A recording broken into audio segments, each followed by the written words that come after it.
USA, enterprising around Springfield depot on the fields not efficient highways. Those early adventurers faced the animosity of the Shawnee Indians in the Mad River Valley. The Indian Confederacy was first challenged by the famous explorer General George Rogers Clark in 1780. The final supremacy of the settlers was established by General Mad Anthony Wayne in the Greenville Treaty. The first resident in the area was James Dement of Kentucky, who arrived in 1799. By 1802, the settlement boasted 8 cabins. Credit for the name Springfield goes to Mrs. Simon Kenton, whose husband claimed a large parcel of land in Mad River Valley. Mrs. Kenton suggested to her neighbors that the settlement be named Springfield because of the spring waters which flowed down the cliffs bordering the little valley of Buck Creek. The Pennsylvania House, now restored as a museum, was an inn and stagecoach stop on the National Road in those early years.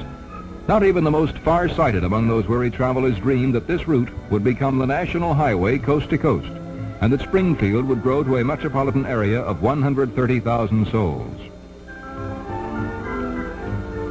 When Clark County was created in 1818, Springfield became the county seat. The seat of government for Springfield itself is the city building, where mayor, board of commissioners, and city manager guide the destinies of the community. The meetings are open to the public, so that any interested resident can watch as his city government functions.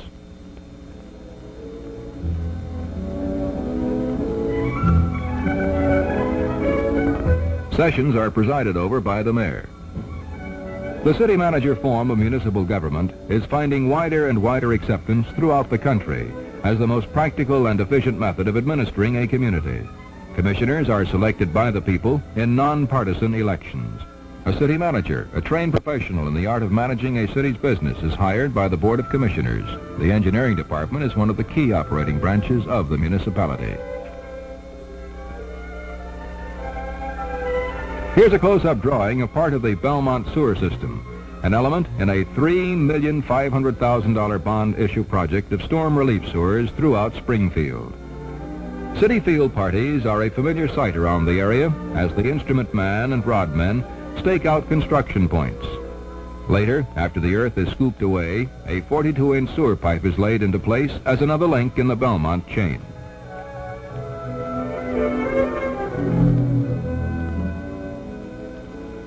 Springfield's efficient police department is headed by a veteran officer. In this Ohio community, as in most cities around the nation, the careless driver chalks up the greatest volume of law violations.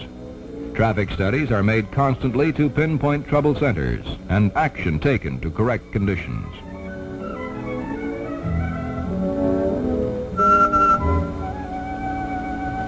Getting familiar with wanted posters is another part of every policeman's job. He never knows when he will come face to face with a fugitive. Here, detectives examine the evidence in a shoplifting case. Science gives the law a helping hand in the field of fingerprints, an infallible means of identification. The suspect's prints, along with a photo and description, go into the files. The detailed reports compiled by the Traffic Bureau at the end of each day's tour of duty shows trends in the pattern of violations. Collectively, the reports show where corrective action has to be taken. Let's go out with the police as they crack down on violations in an area. The action often starts in the radio room, heart of the communications network. A radar car is dispatched to a busy thoroughfare to help guard against potential accidents. A car passes, the radar registers a violation, and the police car moves out after it.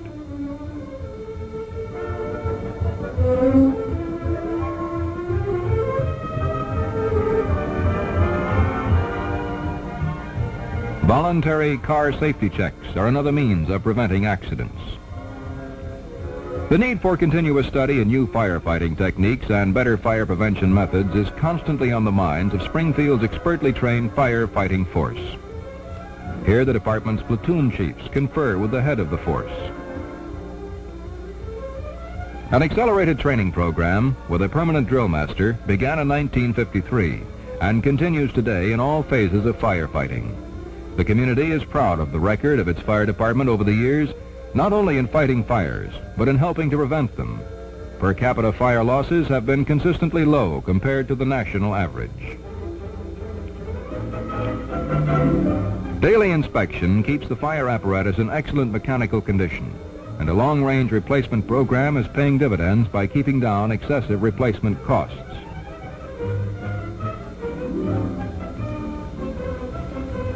Firemen aren't born, they're made. It takes many hours of training on the ground and high in the air to prepare a firefighter for his dangerous assignments.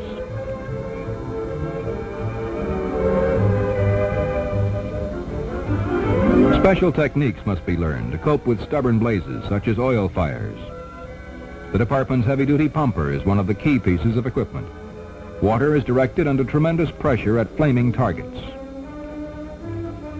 The communications room is the nerve center of the fire division. In short minutes, the operator can send one or many fire units rolling to a blaze.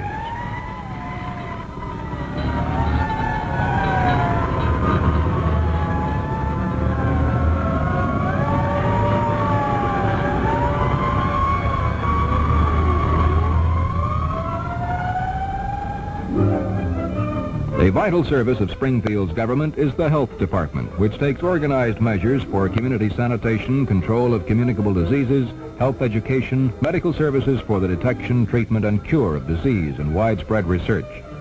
In fact, anything that impairs human health, that shortens human life, is a matter of concern to the department. As an agent of the people, its prime function is to prevent the development and spread of illness. Springfield is the site of the state Masonic Home, Knights of Pythias, the Independent Order of Oddfellows, and the Osterlen State Home for Children, Clark County Children's Home, and Mercy Crest Home for the Aged.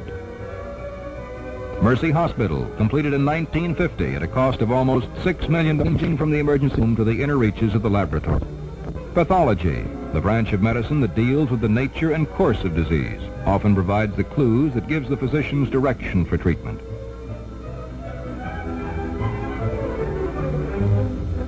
X-rays are another valuable aid to doctors in diagnosis and prescribing treatment. This century has witnessed advances in medicine and surgical techniques that have reduced death rates drastically. No one can predict how many more years will be added to the lifespan in coming generations. The hydrotherapy tank is a basic piece of equipment that wasn't even known short years ago.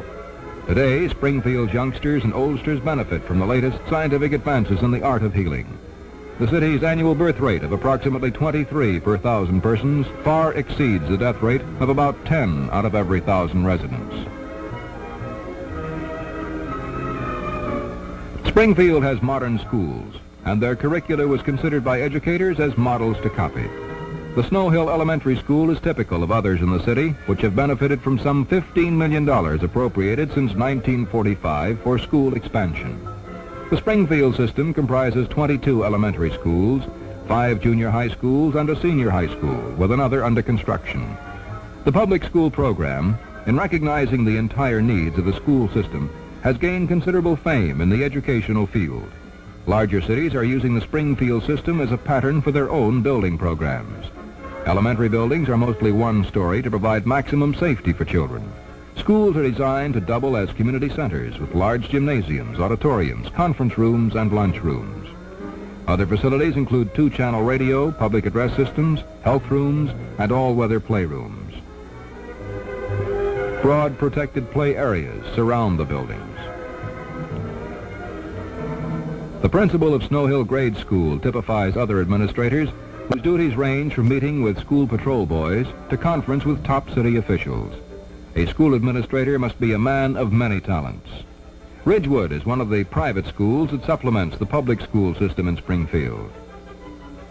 A junior high school like Roosevelt is the next step up the scholastic ladder, and then Springfield Senior High School. On the average, the system operates a pupil-teacher ratio of less than 30 youngsters to a class. Provision has been made for deaf, hard of hearing, sight-saving, orthopedic, and slow learning classes, as well as speech therapy for handicapped children. Full academic and vocational programs are offered at the senior high school level. A graduating student, in addition to getting a well-rounded education, may become adept in the use of a comptometer, or a power lathe. Evening classes for adults are held at Springfield High in a variety of general, technical, and commercial subjects. For everybody, the heroics of the school's athletic team are among the highlights of the school year.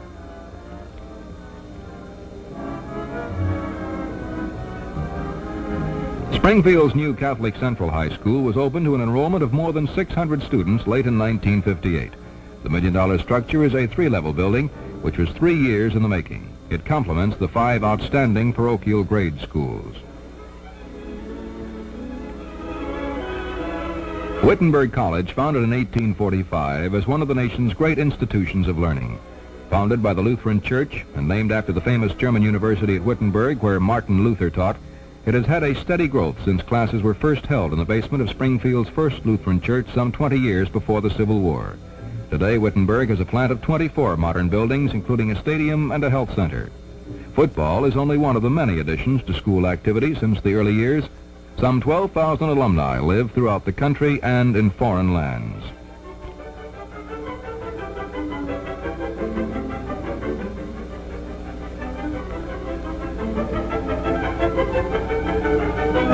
The American heritage, with its ever-widening horizons, will one day pass into the hands of this generation's youth.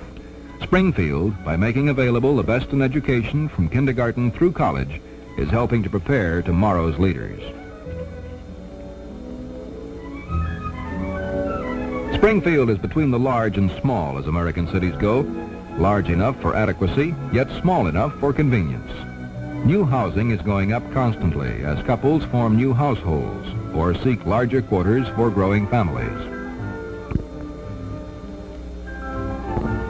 Economic experts look for an increasing demand for homes in prosperous Springfield as the community expands.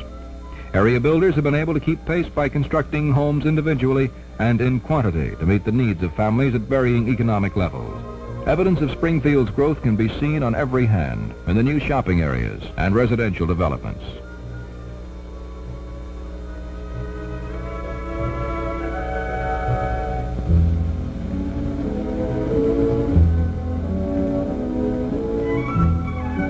Housed in one of the most beautiful publishing plants in Ohio, 2 newspapers, Springfield Sun and the Daily News, reflect the progressive attitude of the community.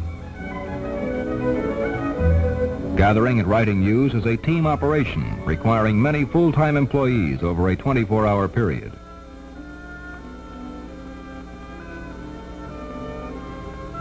Every word must be cast in type. This is done on machines that turn out lines of type in metal.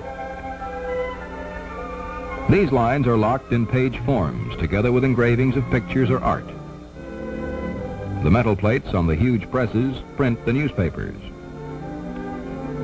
Radio news and entertainment is flashed to Springfield homes by station WBLY and WIZE, an ABC affiliate. More than 100 truck lines and 4 railroads provide facilities for shipping local products and bringing in raw materials. Industrial enterprise developed naturally after 1838, when use of the National Trail put Springfield on the route of the great Ohio Stage Company. Soon the growing community was known far and wide as the town at the end of the National Pike. The residents were provided with transportation facilities for their products, and rapid industrial growth began. As railroads developed, they included Springfield in their networks. The National Trail became U.S. Route 40.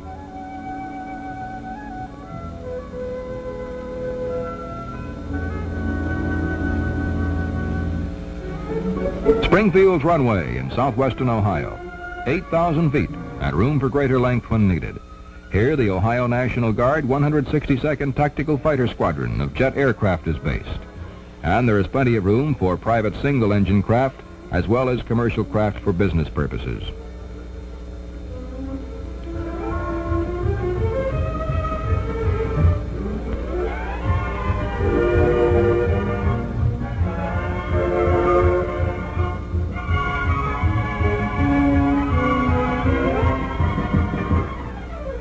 An adequate supply of water for residential and industrial use is vital to the growth of any community. Springfield's new $6 million water treatment plant, among the most modern in the country today, is located over the greatest deposit of underground water in Ohio, a factor which assures industry constant operation through the severest drought. The water is purified and softened through a series of mixing and settling basins, as well as rapid sand filters.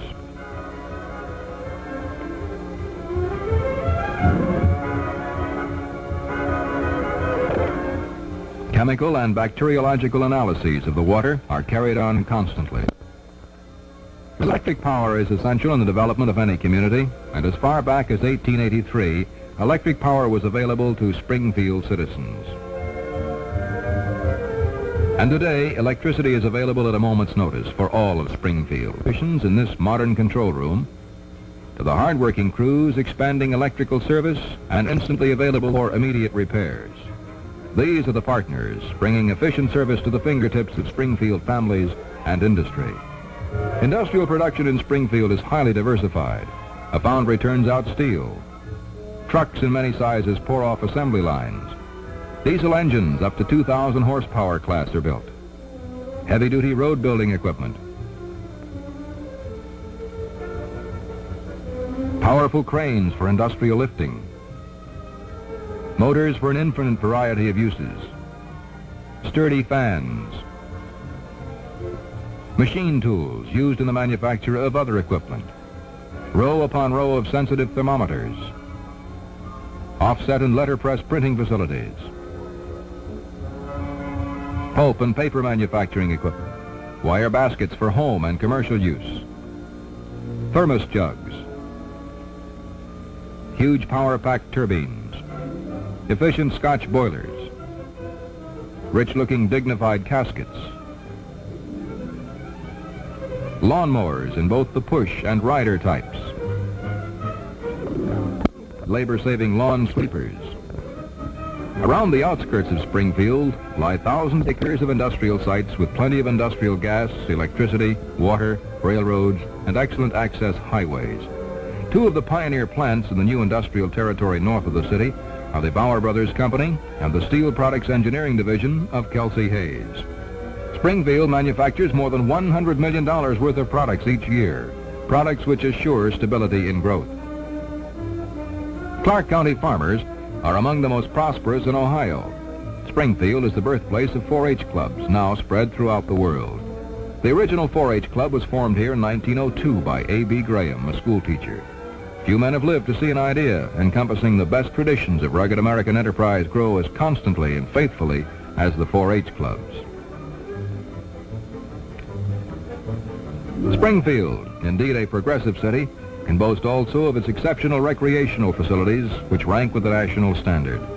Beautiful 225-acre Snyder Park with playgrounds, tennis courts, picnic facilities, and 18-hole golf links affords relaxation for all. The City Recreation Department, a full-time operating agency, is charged with meeting the year-round recreation needs for Springfield residents of all ages.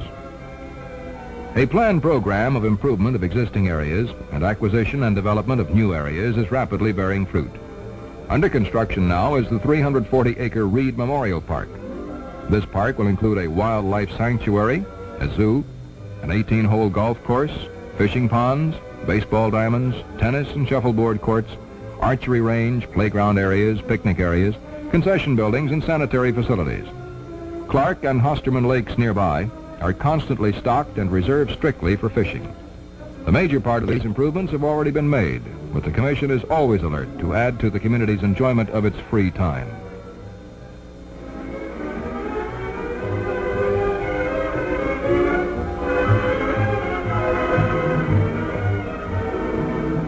While there is tremendous participation in all sports, in this fun-loving, competition-conscious community, the one sport, that of kings and queens, tennis, has brought great nationwide publicity to Springfield, and there's good reason. Spurred by the driving force of Dr. Howard C. Dredge, affectionately known as Mr. Tennis, and with the aid of many other prominent citizens, civic associations, and service clubs, the greatest mass instruction in this sport, primarily by volunteer instructors, has brought fame. More than 600 boys and girls participated in this Y program in the 1958 summer session of 16 weeks.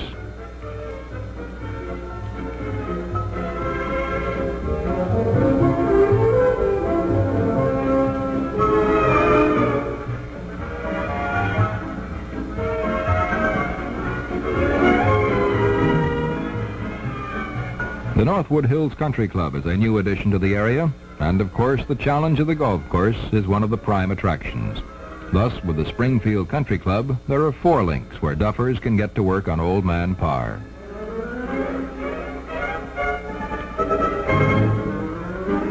Year after year, swimming pools at the country clubs or family clubs attract hundreds of bathers of all ages. For the junior set, those young men and women who aren't quite ready for deep water, there are special pools. Lakewood Beach, Springfield Springs, Mitchell Hills, and Overbrook are other focal points of rest and relaxation for those who enjoy the water and the sun. And to top it off, a new Olympic pool with a well-rounded competitive program will be open this summer. Today, there is more leisure time for families to join together in enjoying benefits which have become a birthright. In addition to the open-air gathering places, the YMCA and the YWCA offer indoor athletic facilities of a high order.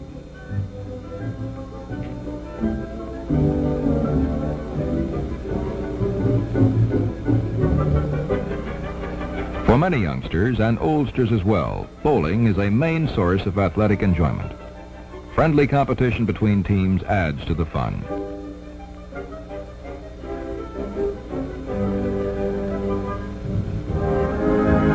Whirling around on a pair of skates appeals to many folks who like more action in their exercise. All in all, Springfield is a good place in which to live, to work, and to play. In recent years, tourists have been attracted to the city too. Springfield has become a center of convention activity, with the hotels filled to capacity as visitors descend on the city. This has led to the construction of modern, comfortable motels around town to meet the urgent need of accommodations during convention weeks.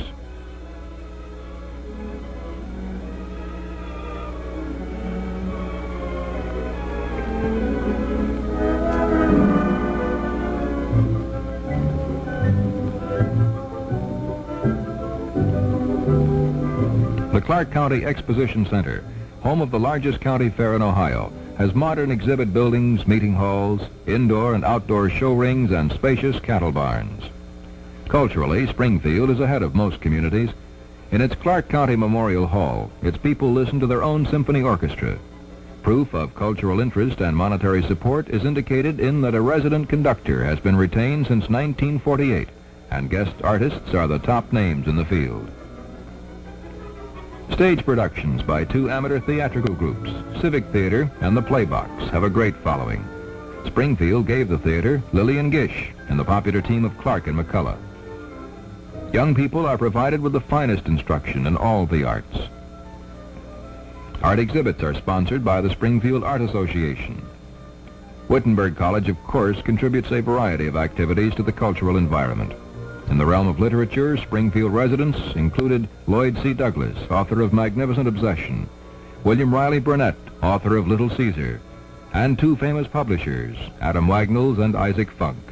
In the world of art, Springfield produced Walter Ernest Tittle, famous for his portraits of American presidents and European royalty. A fine record for a fine community. Day and night, Springfield is a busy place. Springfield values its spiritual as well as its cultural and physical well-being. It is a church-going city. Houses of worship of many and varied denominations dot the area.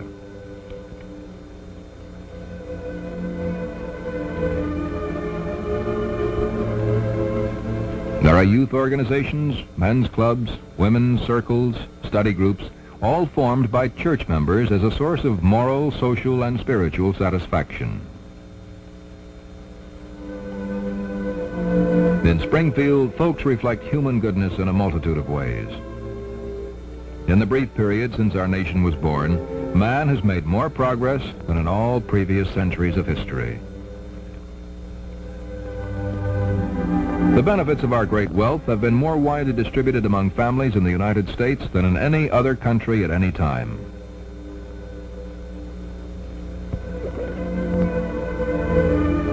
Springfield was born of an expanding nation. Its sons have been industrious, progressive citizens who value spiritual need, education, and culture. It is a beautiful city of home-loving people. It has been a progressive city throughout its history, and every evidence points to a steady future of growth, prosperity, and fulfillment.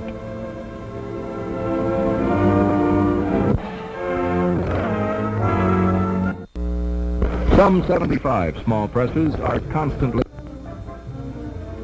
Here, cab reinforcing brackets are turned out by a small press. These presses vary in capacity from 5 to 200 tons pressure exerted with every revolution. From the first operation until the truck is to move under their own power, there is a network drill passes other parts as the Springfield works. The giant maximum number of trucks, and at the same time a reduction in employee fatigue and safety hazards. Unpainted metal cab parts such as doors, cowls, backs, and tops. Automatic spot welders literally mold the components into strong, roomy, comfortable position, make international trucks a favorite with drivers who spend long hours on the road.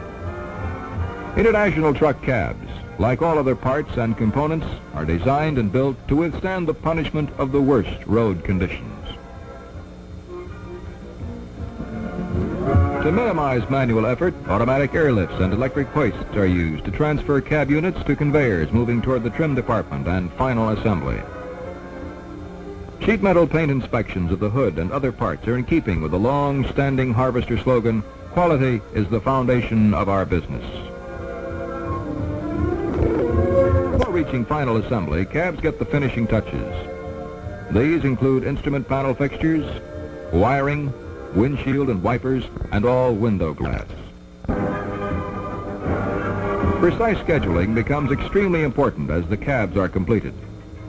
The cab trim department is directly above the final assembly line. As cabs are finished, they are lifted off the trim line, swung over the drop hatch, and lowered to the chassis.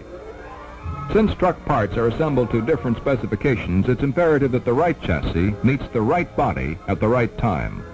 An integrated system of conveyors feed parts and components to final assembly lines to make sure that the proper units come together. Springfield Works was converted from the manufacture of farming equipment to the assembly of motor trucks in 1920. International Harvester, once thought of as essentially a maker of farm machinery, now manufactures an even greater dollar volume of goods for urban use. The Mammoth Harvester plant at Springfield consists of 65 buildings on more than 82 acres of real estate. From simple parts, major components grow.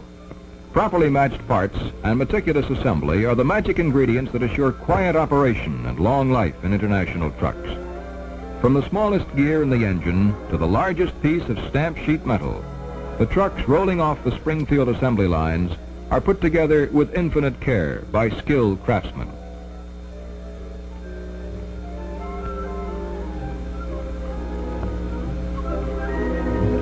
Today, every city, every hamlet, every farm is served by trucks.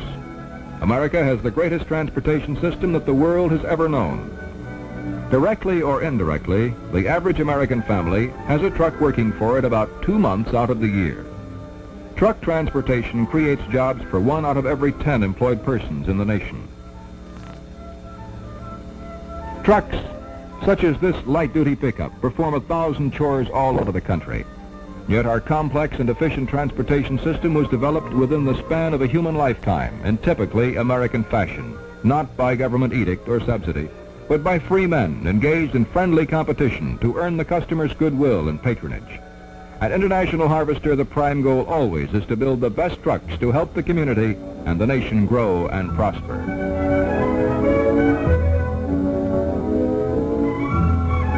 The James Leffel & Company, a name synonymous with superior hydraulic turbines and Scotch boilers for almost 100 years.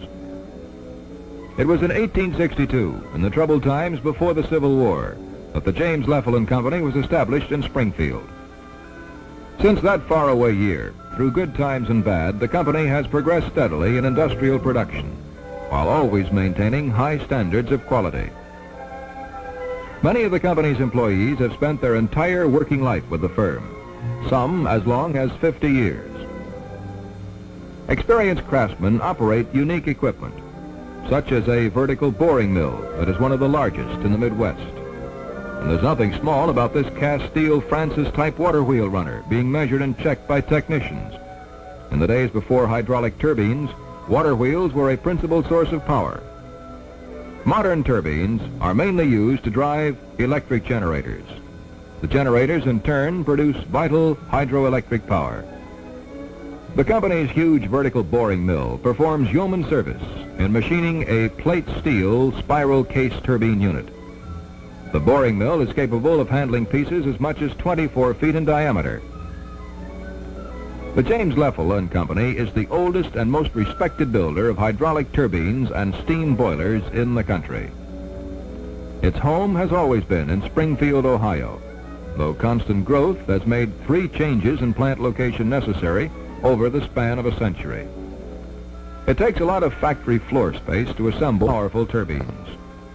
Production efficiency and employee comfort are considerations in planning the company's modern new home.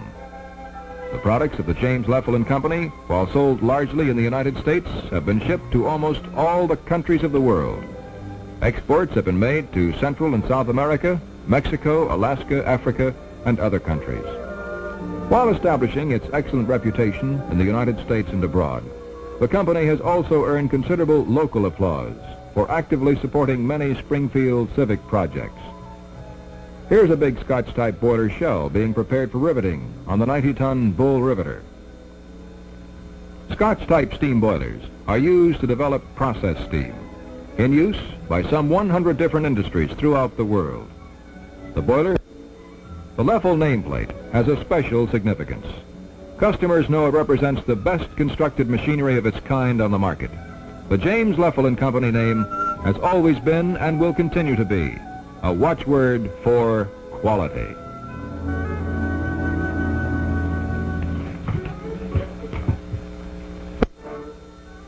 The Springfield Metallic Casket Company is the nation's pioneer in the manufacture of sheet metal burial caskets. Let's take a film journey through the modern plant. A tour begins in the press room, where steel, copper, or bronze sheets are shaped by dies into the familiar outlines of the casket. All parts for the caskets are made here, on presses ranging from 40-ton capacity all the way up to 1,500 tons. After the shell bottoms, sides, and ends are formed, they're welded together. Welded joints, inside bracing, and Springfield's famous spot-welded double metal bottom produces a solid and sturdy unit. Rough welds on steel caskets are belt sanded smooth, and then rails, caps, hooks, and catches are attached. Because of the difference in basic techniques in working with steel, as opposed to copper and bronze, separate crews of men do the assembling. After the casket has been glazed, sanded down, and prime coated, it gets a total of 4 or more base and top coats of lacquer.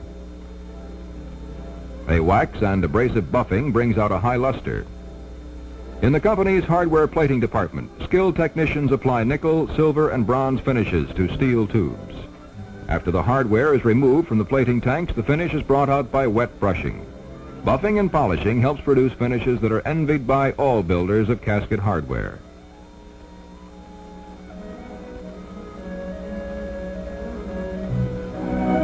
Crushed patterns of silk, satin, crepe, twill, or velvet are used as casket linings.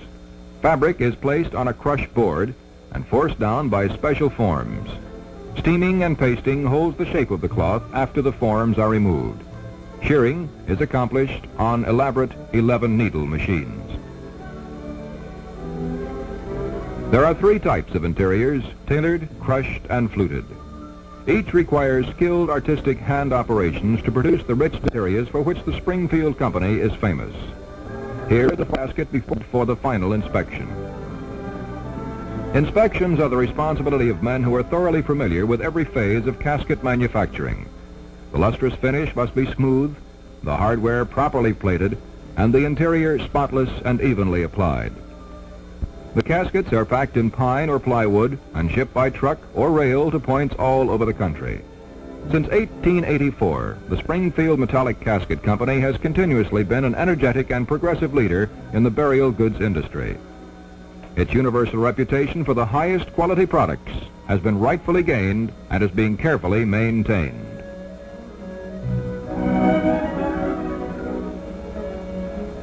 There's a saying in the garden supply trade that goes like this: buy the original, buy the best, by Musgrave. The Musgrave in this case is a long-established Springfield firm with a popular line of rotary lawnmowers and lawn accessories. Here at the beginning of the assembly line, a mower frame is fashioned of 1-inch 11-gauge tubing. The rear axle is made of solid 1-inch cold-rolled steel. When the transmission is assembled, a special grease is introduced which cools the parts as it lubricates. Heavy-duty 3 1/4 or 4 1/2 horsepower Clinton engines go into the Musgrave riding mowers. There are 4 high-styled, rugged riding mowers. All cut a wide 24-inch path through grass and weeds.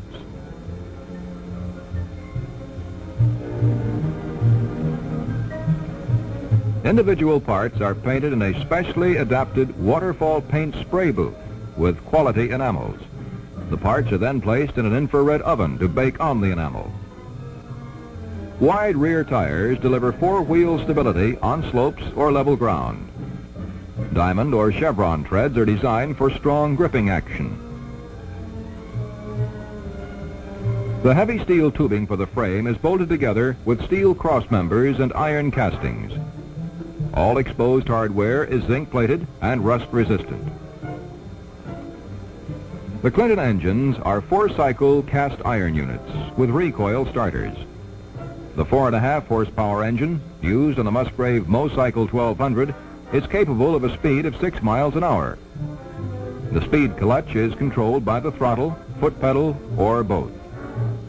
The 3 1/4 horsepower engines on the Cadet series can do better than 4 miles an hour.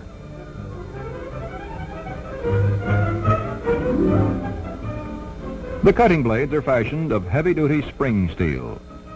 The single 24-inch blade is heavier and stronger than blades on similar mowers and cuts clean and sharp at easily adjustable heights. Among the attachments manufactured by Musgrave for their riding mowers are lawn rollers, garden carts, cedar spreaders, lawn spikers, lawn sweepers, and snow plows. With millions of new homes under construction and planned in coming months, Musgrave will assume an even more important role in the American household. Along with the pride and joy of owning a home, there's the responsibility of keeping the grounds well groomed. Larger lawns have greatly increased the drain on time and energy. In this era of do-it-yourself, manufacturers are going all out to ease the chores of the homeowner. In Springfield, the Musgrave Corporation is the leader in doing away with plain, old-fashioned labor in lawn care.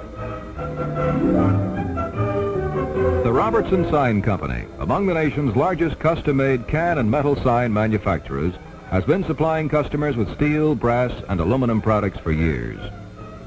Here in the can division, a Robertson lithograph press with an automatic feeder picks up a sheet at a time for the press. The sheet is imprinted by ink transferred from an etched plate to a rubber roller. The sheets move along to an oven where they are baked for about 10 minutes and then cut to proper size for further processing.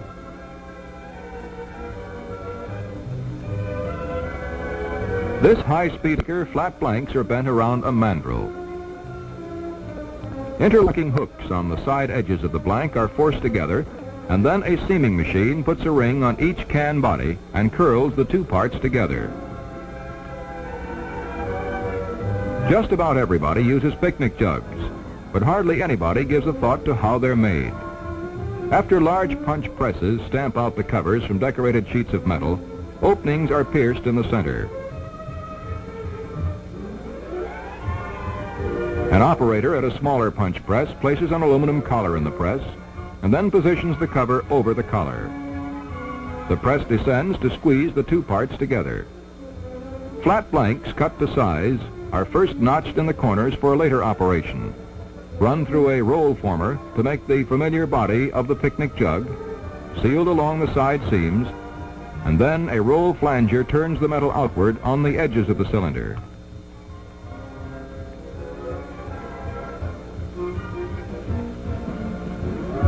The bottom is put over the body, and the 2 are placed in the seamer which curls the flanges in a tight seam. In addition to insulated picnic jugs, the Robertson Sign Company's can division also turns out other consumer specialty items such as metal lithograph serving trays. In insulating the picnic jug, a thick layer of fiberglass is wrapped around the inner porcelain metal jar, and the can is fitted over the assembly. The entire unit is set down in a seamer, and the cover is...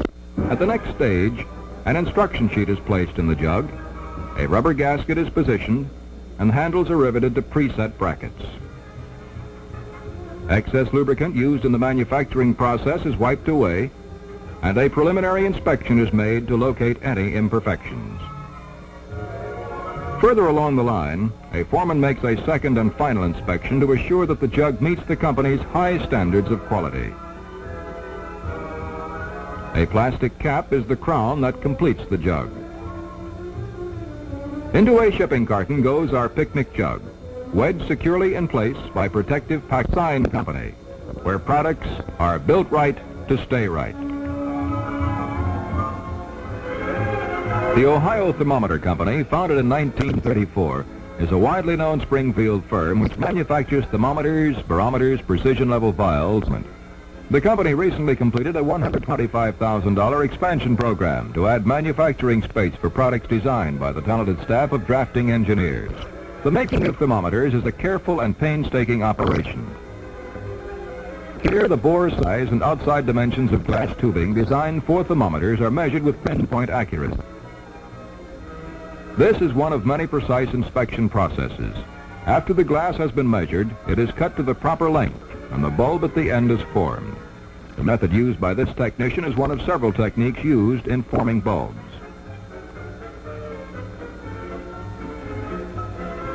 Liquid is injected into the tube at the next operation, and then the open end is sealed. In order to make sure that the thermometer indicates temperatures accurately, the tube is calibrated under controlled test conditions. Ordinary ice is used to establish 32 thermometer will be mounted. A message may appear. The metal parts are painted as part of the finishing process. A spray booth is used for maximum economy and efficiency. The scale and any advertising message is generally applied by one of two methods, either press printing or silk screen process printing as seen here. Most of the smaller products manufactured by the Ohio Thermometer Company are assembled by the line method. This is a far cry from the early 1900s when the firm's founder, L.F. Cheney, experimented with weather instruments on his kitchen table. As his ability and knowledge increased, a one-man operation developed into an extremely successful organization, now employing more than 100 persons. The lines of manufacture, when consists of the advertising variety, is a stable production picture during all business cycles. The instruments, from the smallest to the largest, are packed in specially designed corrugated cardboard cartons. The policy of the Ohio Thermometer Company has always been toward a high civic spirit and stable situation for the benefit of its employees, the community, and the company.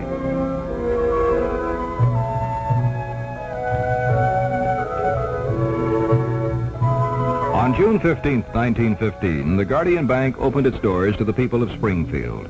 Under expert guidance through the years, it has become a trusted institution with a huge faithful following in the community. The guiding policies are made by the Board of Directors, consisting of 4 Springfield business leaders and 4 bank executives.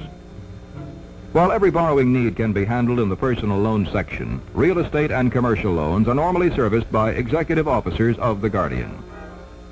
Although the bank has been at the same location these many years, a recent major remodeling program has changed its appearance considerably. There is no change, however, in the emphasis on personalized service. One of the many conveniences offered at the Guardian Bank is checking accounts. Here, a Springfield woman is briefed on the Guardian's popular and commercial accounts to assist her in opening the account of her choice.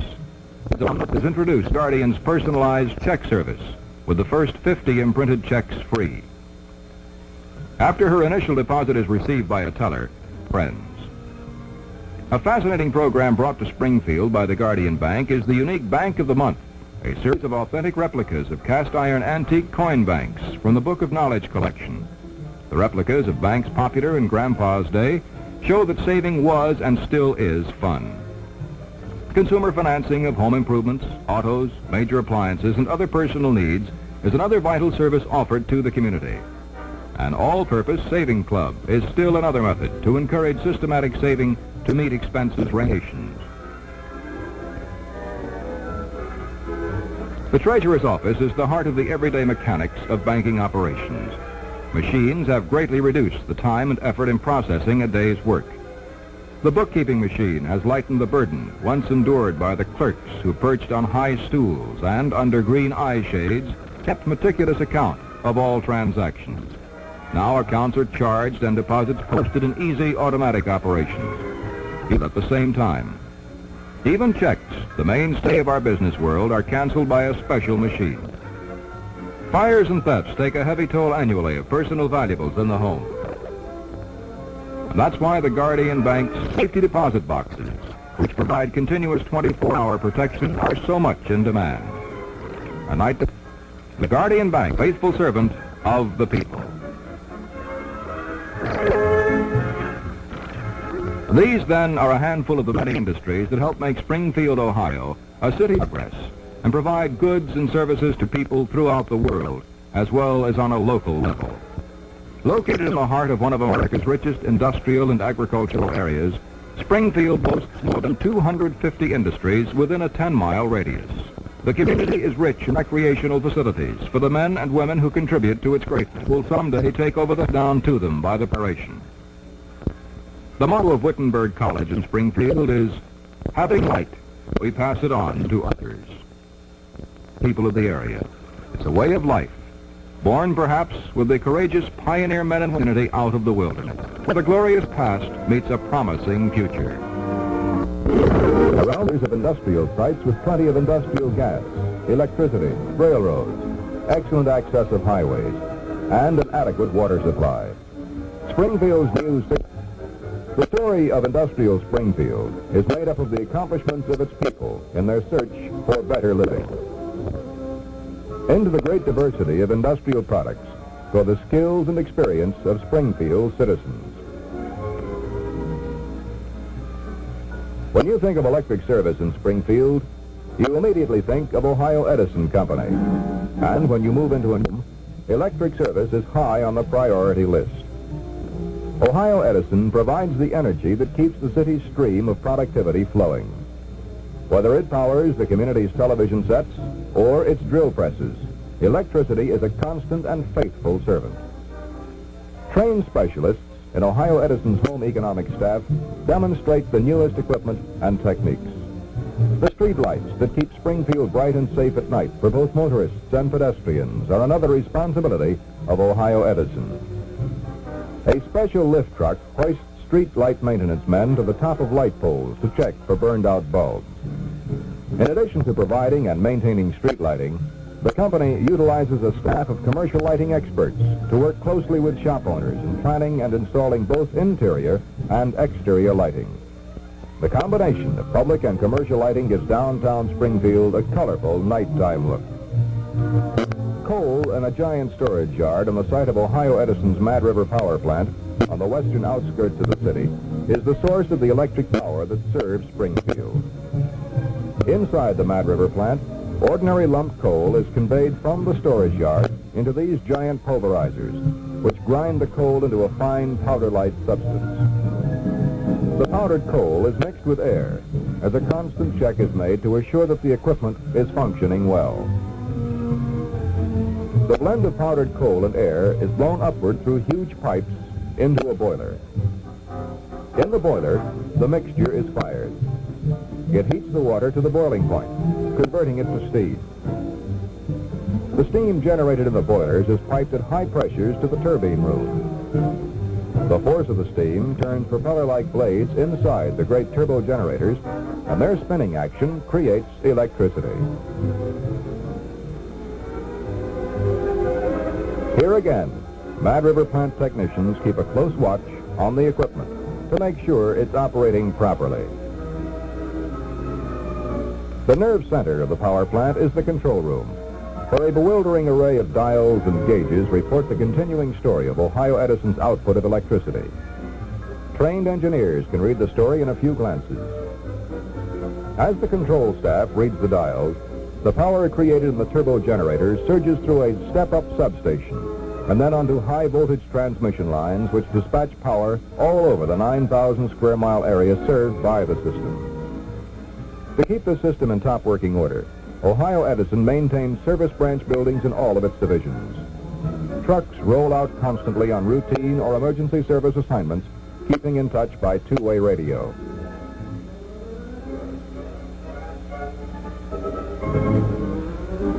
This crew, sent out from the York Street Service Building, can accomplish almost any kind of line work, including operations on high-voltage lines. These men, and others like them, are the heart of the company's service and repair system. To keep up with a constantly growing Springfield, Ohio Edison is faced with the task of building new facilities to bring additional electric power into the area.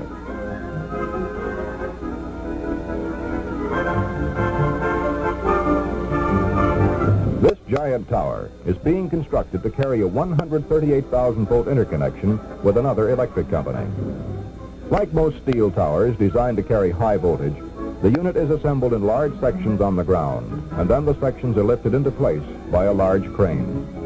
Interconnections such as this are primarily intended to provide an immediate source of electric power for the company's Springfield division in case of any emergency or extreme peak load.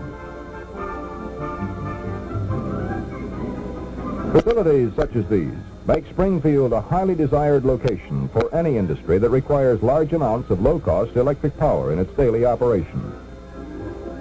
Among Ohio Edison's industrial customers in the Springfield area are firms producing attrition mills, pulp refining equipment, farm machinery, grinders, cranes, fans, motors, engines, alloy castings, machine shop presses, and a host of other products essential to home, agriculture, and industry.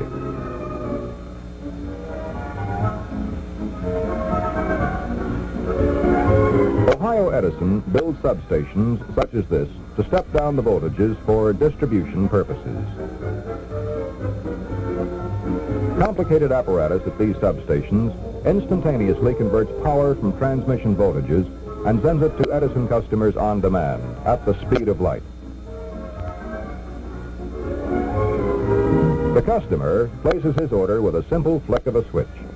A mobile substation is ready to roll at a moment's notice if trouble should develop at any time at a regular substation. Ohio Edison, source of the energy that makes Springfield a leader.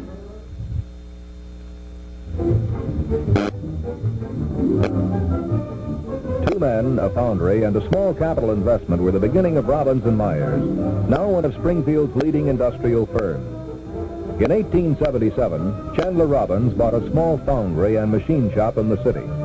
A year later, Springfield grocer J.A. Myers joined him as a partner. Today, the vast R&M works covers 7 acres, with additional plants in Memphis, Tennessee, Rivera, California, and Brantford, Ontario in Canada. The Industrial Motor Division manufactures electric motors in ratings from 1/2 to 200 horsepower. Motor types include polyphase, single-phase, totally enclosed, and explosion-proof. Field laminations for welding into the motor shell are stamped from high-grade electrical steel. Coils are carefully inserted into the motor field and insulated. Finished windings are twice dipped and baked in insulating varnish. A final coating of sealer bonds the winding inside a tough, flexible armor-like coating. Special tests are made to check for short circuits, grounds, and reversed coils. Here in the fractional motor division, high temperature annealing improves the magnetic properties of the steel laminations. This process assures uniform operation of the finished motor during all conditions of use.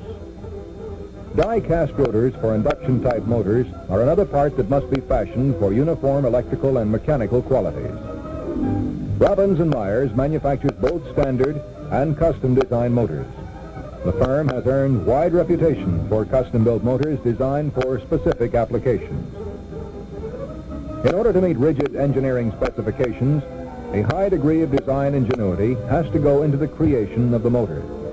The company's line of motors and motor parts is used in business machines, portable electric tools, and other motor-driven equipment for the home, office, and factory. Before leaving the plant for shipment to a customer, each unit is methodically tested under precise quality control conditions.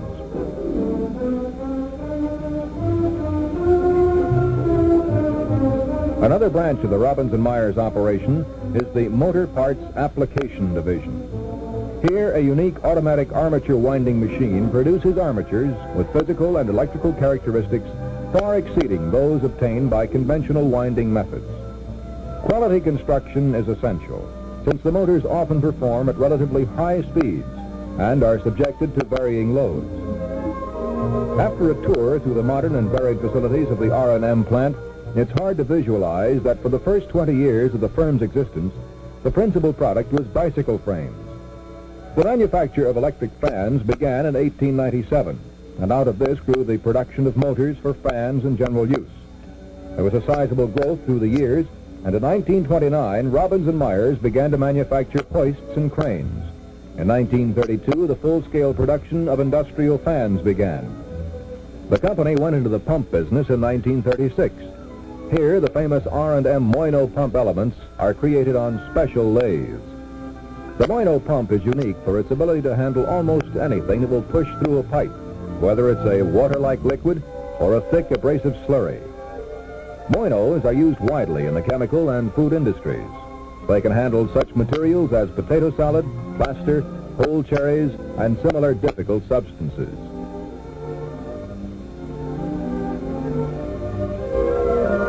A complete line of industrial ventilating fans is the output of the company's Propel-Air division. Wind tunnel tests are made to make sure that each design meets nationally established standards for performance and air delivery.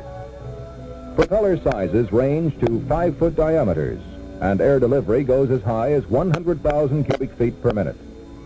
Propel-Air division fans are used both for general ventilation and in highly engineered air handling systems for the control and removal of offensive fumes and heat.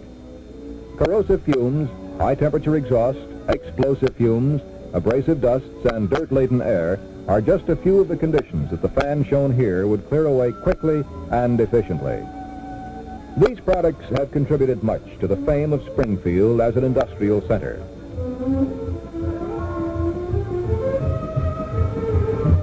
The Hoist and Crane Division is one of the nation's leading manufacturers of electric and hand-powered hoists, cranes, and winches, with capacities ranging from 250 pounds to 20 tons. Here, a typical R&M overhead crane transports a load through the air to the spot where it's needed, saving time and effort involved in floor handling. Carrying materials in the air keeps it out of the way of men and machines below. Good material handling techniques can substantially reduce operating costs in most industrial operations. The Hunter Fan Division in Memphis, Tennessee, as well as the modern facilities in Rivera, California, and in Canada, make Robbins and Myers of Springfield a respected industrial leader. The next time you read a magazine or newspaper, or write a letter, or carry a package wrapped in paper, it's likely you'll be enjoying indirect contact with the Bauer Brothers Company of Springfield, manufacturer of wood pulp and paper processing equipment, as well as wire products. Under the guidance of Company President J.C. Shovelin, the management team and plant personnel have made Bauer Brothers a progressive leader in its field. The firm has come a long way since it was founded in 1878. Correspondence is handled daily with all parts of the world pertaining to orders and billing and associated matters. Perpetual inventory records are maintained to give a clear and precise picture at any moment of material on hand. Emergency calls for parts may come in any time and must be serviced immediately. Mechanical methods, such as IBM punch cards, have been introduced to speed up the entire administrative process. The Bauer Brothers Company boasts a complete and up-to-date library of all available publications on pulp and paper processing. The library is widely used by the engineering department and other offices in a constant effort to improve current products and develop new and more efficient products. All drawings are recorded on microfilm for safekeeping. After preliminary engineering, a three-dimensional model is prepared for the client. Clients and research groups are able to call on the services of Bauer Brothers chemists, engineers, and other laboratory specialists in searching out answers to industry problems. Among the many outstanding facilities of the company is a humidity room, which makes it possible to test paper products under ideal control conditions. Tests are conducted in accordance with the high standards of the Technical Association of the Pulp and Paper Industry.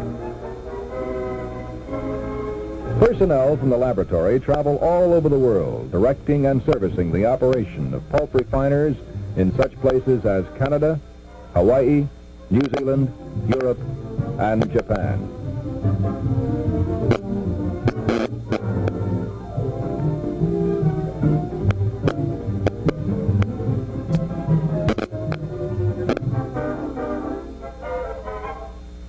Here, a large Ingersoll mill in the plant's machine shop works on the bearing pad of a pulp refiner base.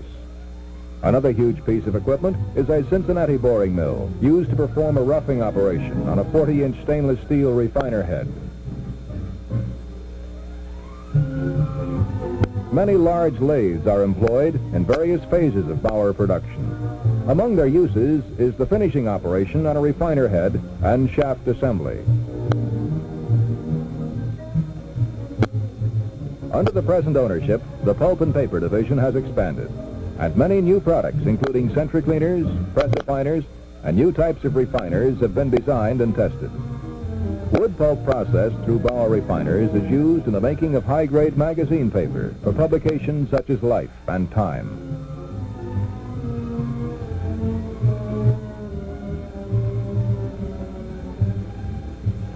Bauer refiners in a Canadian plant process the paper stock used for the Springfield Daily News and Sun. Stores throughout the nation carry stationery produced by Bauer machines. After machining and fabricating, the parts are delivered to the assembly floor. From there, the completed units move into a final inspection for a thorough checkout. Here, an 800 horsepower refiner enters the paint shop for a spray coating. A fully equipped shipping department boxes various items ranging from nuts and bolts to complete assemblies. They may travel to another part of Springfield or to a land across an ocean. This Bauer refiner is being loaded on a client's truck for movement on the highways at night. By the following morning, the refiner will be delivered for installation at the client's plant. A Bauer serviceman will be on hand to assist in the installation weekday or weekend.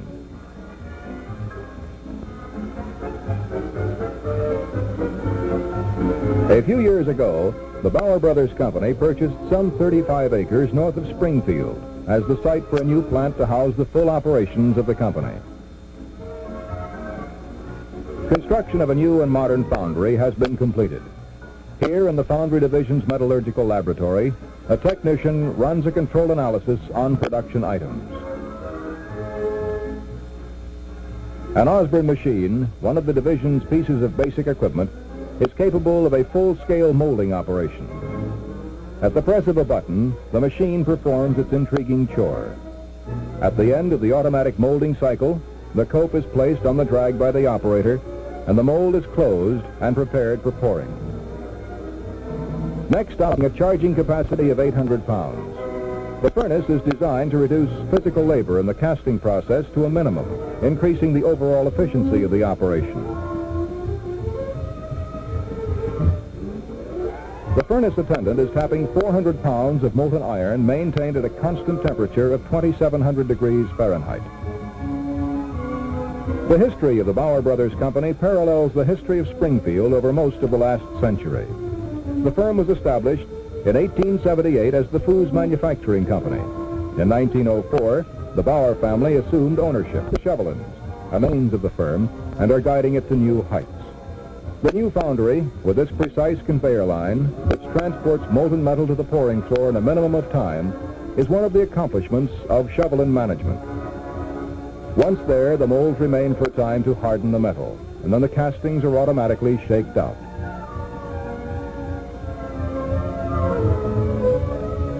Snags and superfluous chips of iron on the casting are knocked off, and then the unit is inspected. A 100% check is made to assure proper dimensions and good quality in each casting. Castings pass through a series of grinding operations, including surface grinding on a blancher and jointer and lugging down on Bauer design grinders. It's doubtful if Gustavus Foos and his two sons, who founded the company, ever envisioned the fantastic growth that was to take place in the 20th century. Agricultural implements such as corn grinders were among the first products of the firm.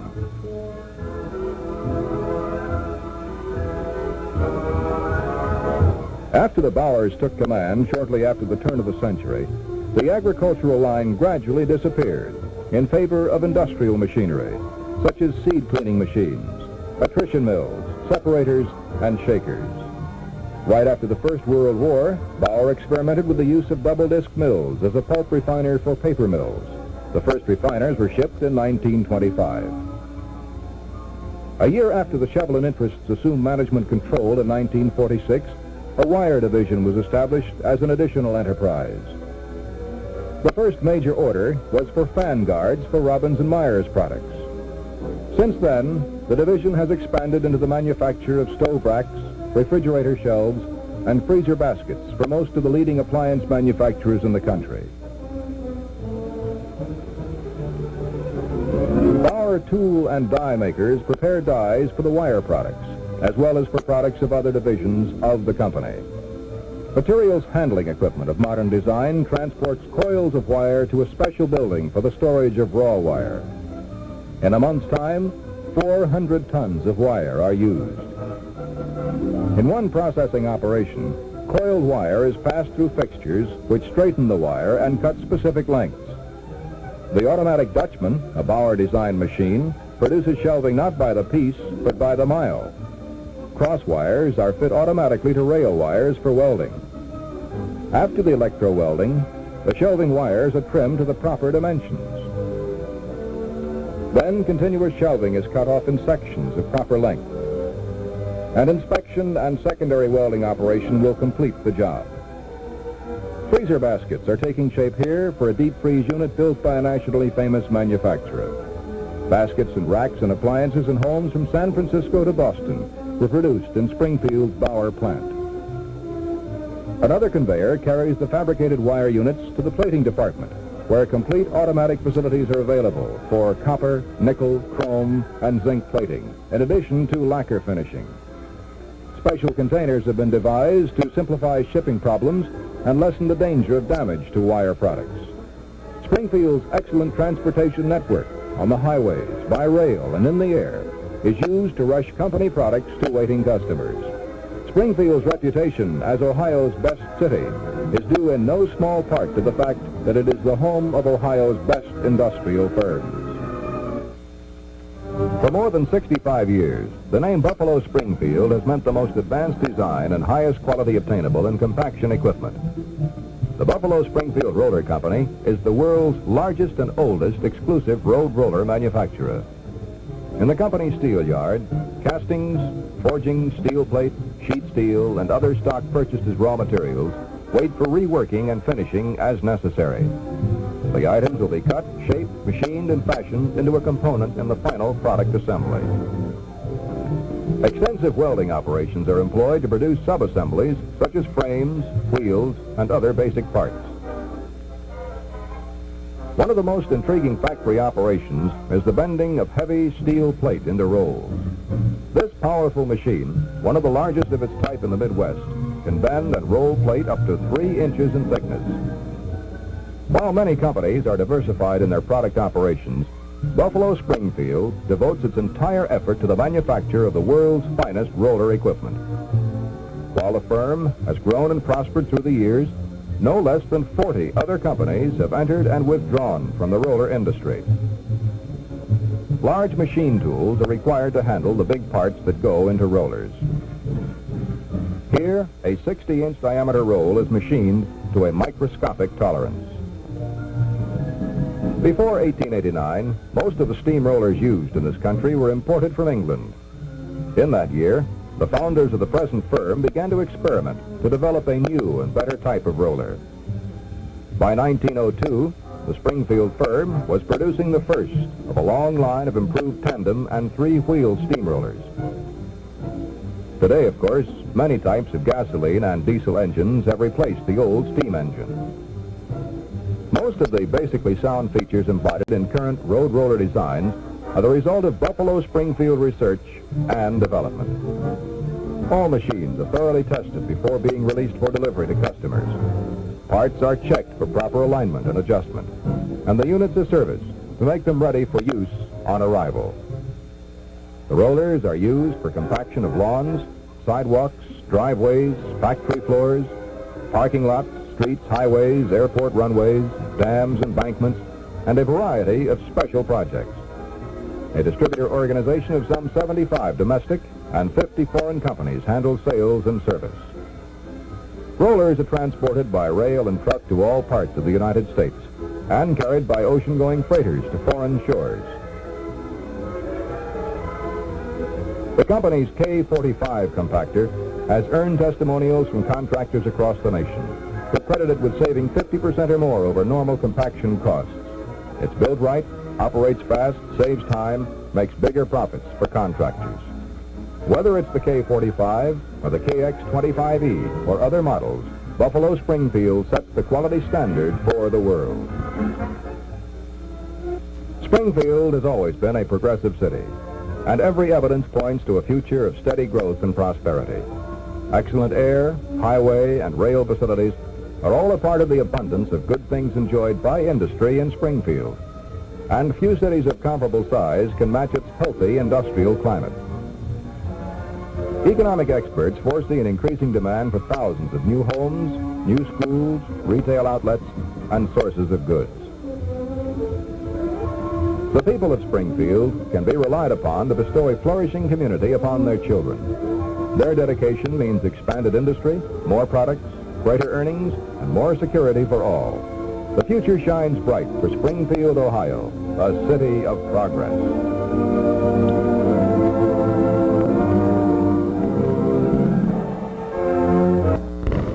Here the machine is grinding the two holes and the adjacent face of a spindle housing within an accuracy of 20 millionths of a row.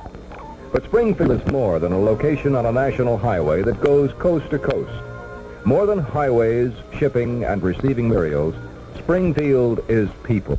People in many walks of life doing varied jobs. People saving, working for the future, in a life surpassed no other city. Action. Through the able leaders of finance and industry, Springfield is a city that manufactures more than 100 past and present and is determined to work for a better future. White Diesel, a division of White Motor Company, is today pushing toward a broader market through research and development. The background of years of engineering knowledge and experience of top executives provide a trust that personal attention will be applied to each individual order. White's bigger, superior engines give faithful, continuous performance whether used for a city's light and power, the operation of its sewage plant, or used in a standby capacity to make secure the water plant operation, a city's most basic utility. The continuous service and quality for which the emblem stands starts in White's own foundry. From the 2,700-degree temperature of the molten iron to the final testing, careful, precise workmanship and quality control travel hand in hand in properly answering the customer's engine needs. The chief engineer and his assistant are far ahead of the production scene, busy putting into practice the results from the White Diesel laboratory and field tests. In addition to the regular engine design work, White staff is organized to check new and prospective engine installations, ranging from oil field power units to modern automatic start and stop power generating plants for remote control, missile launching sites, or radar power. Once the specification order is properly executed by the tooling and production departments, it begins to take shape through the modern sand handling and molding facilities. Setting up the sand cores limits the shape and space occupied by the molten metal, giving proper form to the castings. Tapping 60 to 70 tons of molten iron per day, the foundry serves White's metalworking machine shops and a large number of commercial customers in a 5-state area. High tensile strength of the metals produced for engines and their wear-resistant qualities has sustained this volume of commercial castings for White Foundry. Castings are poured ranging from 200 or 300 pounds to as large as 30,000 pounds, some of which may be cylinder heads for engines or bases for heavy machine tools.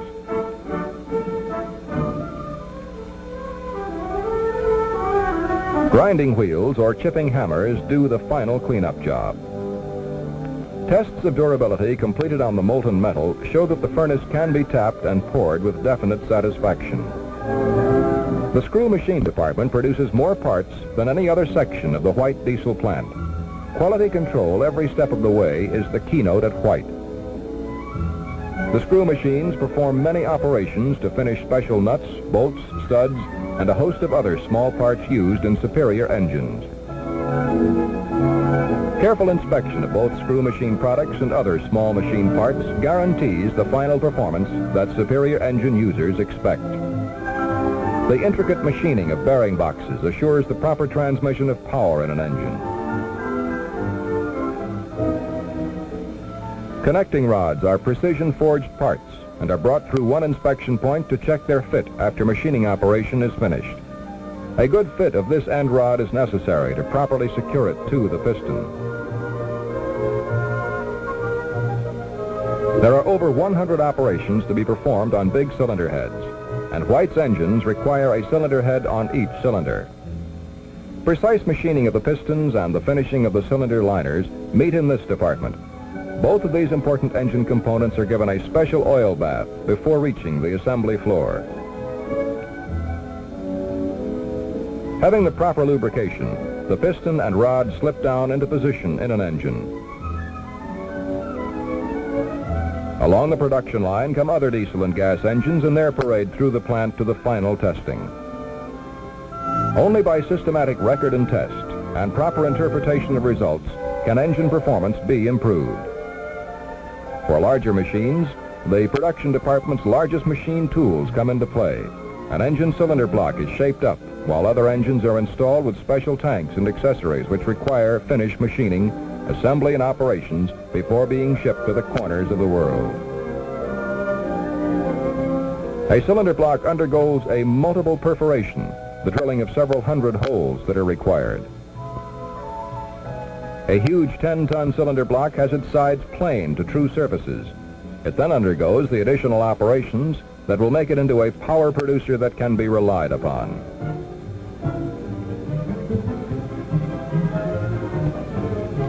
And the power of the engine will move through this shaft.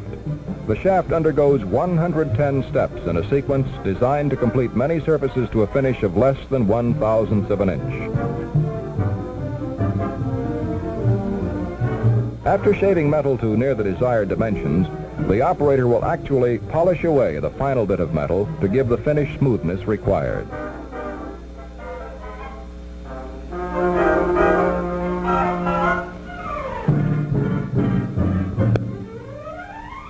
By careful scheduling, all of these major parts reach the final assembly floor at the same time. A camshaft is ready, cart stand ready, full of hundreds of nuts, bolts, and bearings that complete the large engine. Here are the most skilled engine assemblers, men who have seen the development of superior diesel and gas engines through the years. The variety of engine parts and assemblies means that sub-assemblies are done on the spot and placed directly on each engine. While you can't exactly call them on the shelf, White's smaller engines are stocked for service in power shovels, oil field drilling rigs, for driving gas compressors and irrigation pumps.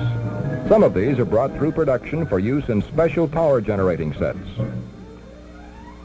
On a complex test setup of 2 engines with special electric generators, the engineering staff supervises the arrangement and conduct of these tests in order to meet the very exacting requirements for standby power at a communication center. And at the research lab, the scene has shifted.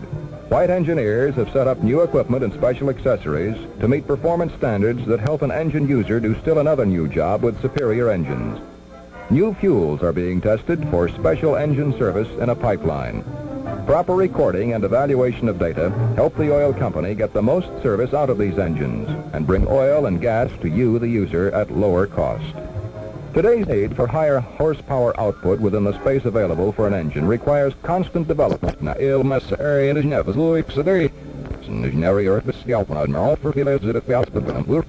Combined to advance the art of diesel engine power control.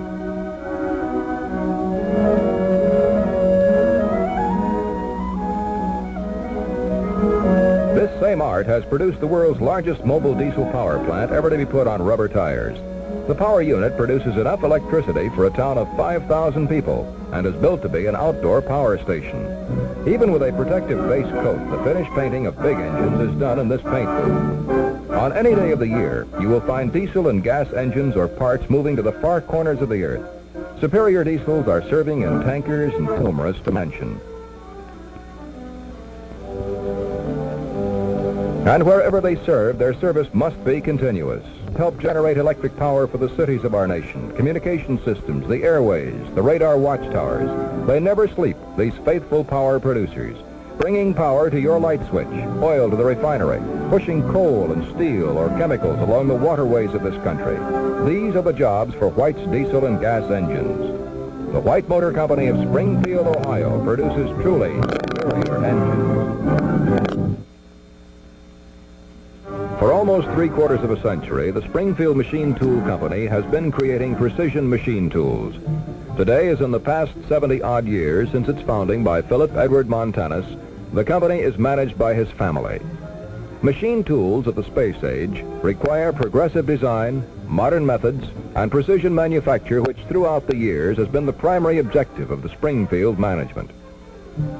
Direction for the building of precision machine tools emanate from a highly trained staff of competent engineers. Here, experience gained through more than 70 years of creating is incorporated into machine tool design for the future. The Springfield Machine Tool Company has grown and progressed through the enthusiastic cooperation of personnel and management.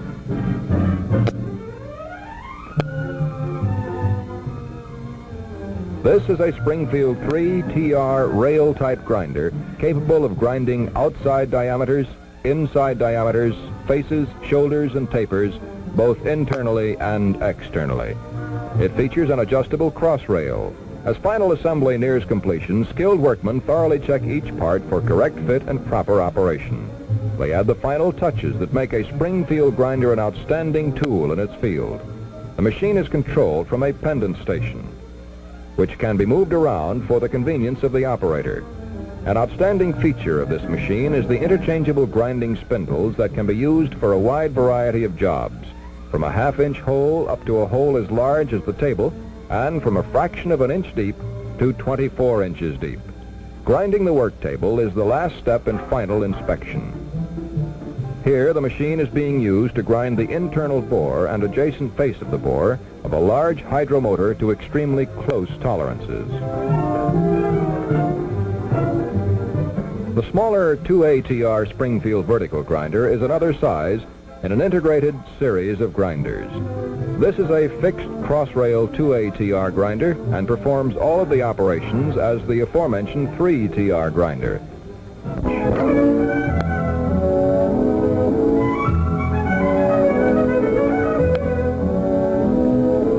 This operation is done with one setting of the part, thereby assuring the concentricity and alignment of the holes and the squareness of the holes with the face.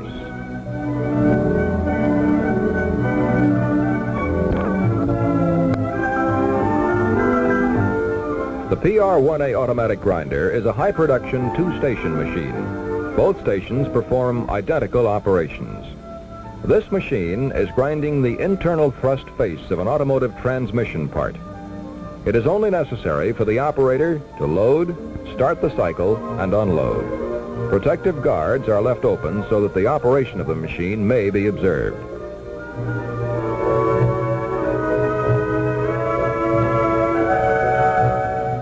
At the completion of the cycle, the wheel is automatically dressed in preparation for grinding the next part. Production rate of the operation is 180 pieces per hour, and the surface ground must be flat within a 0.5 of an inch and must have a surface roughness of not more than 30 micro-inches. Here the cycle is repeated with the protective guards closed, showing the precautions taken to protect the operator.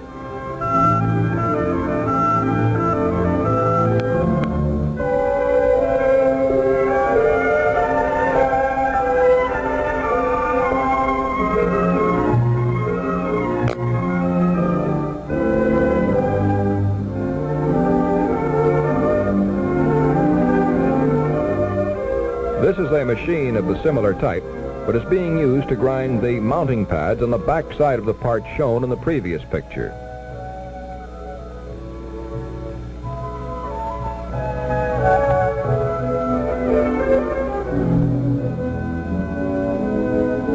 Here, the operator loads both stations, and the machine is in full operation.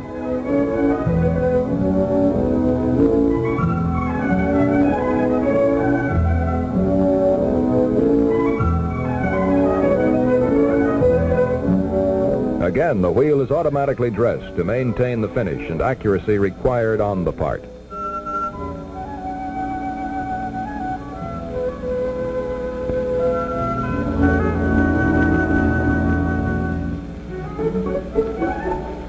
The Springfield Machine Tool Company has been building lathes for 72 years. This shows his type lathe with a hydraulic contouring attachment. It can be used for turning irregular shapes or for straight step turning. These views show this machine contour turning a lathe spindle. The building of finely engineered machine tool products is a skill that requires years of experience, and Springfield's many progressive machine designs, such as this contouring attachment, can in many cases be traced to the practical knowledge and skill of its master craftsmen. Throughout its growth, the history of the company has been highlighted by the unusual number of employees who have been building precision machine tools for 10, 20, and 30 years.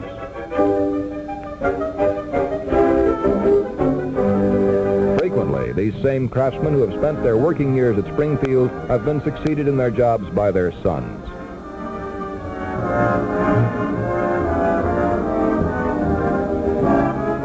This is a standard number 280 engine lathe of the latest type. When the company first entered the machine tool business, they built lathes, punch presses, shapers, and many other similar machines, but they were especially interested in turning. Consequently, the building of lathes was stressed, and more intensive effort was placed on the design and production of this type machine. Springfield is widely known for its ability to produce lathes of exceptional quality and accuracy. Typical of this constant development is the hydraulically controlled reproducing attachment applied to a standard engine lathe. It is primarily used for reproducing three-dimensional shapes and has found extensive use in the glass industry for bottle molds, the tool and die industry, and the aircraft industry. As shown, the machine is being used to turn a cam for a large diesel engine. The workpiece is being traced from a master, which is mounted on the back of the machine and is driven in synchronism with the workpiece. Today, the vision of the founder has been realized. The company is one of the finest machine tool companies in the country, and Springfield Machine Tool Company products have attained a worldwide reputation.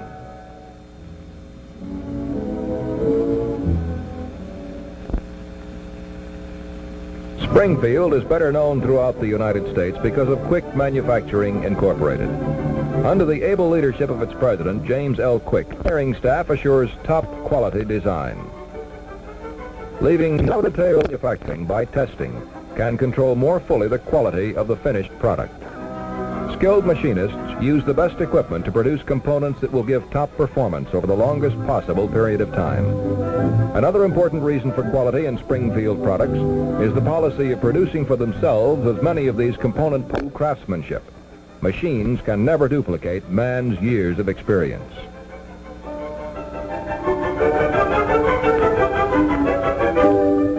Sturdier construction results from welding wherever this is a possibility.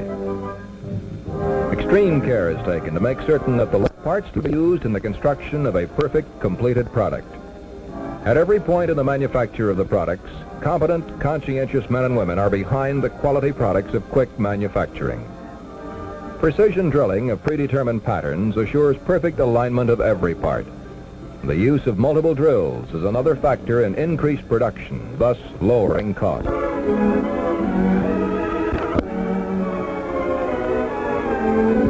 A degreaser is used as an added assurance that the final paint job will last longer, and a further assurance of paint quality comes from modern, up-to-date spray painting equipment. Finally, painted parts travel on a conveyor line into infrared ovens where paint is baked on for the longest life possible. Along every step of the way, inspectors are checking parts to make certain that Quick Manufacturing's high-quality standards are maintained. To help keep prices competitive for its Springfield lawn and garden tools, Quick utilizes an assembly line reminiscent of Detroit automotive plants. The rotary cutter is placed into position and is secured by automatic power tools.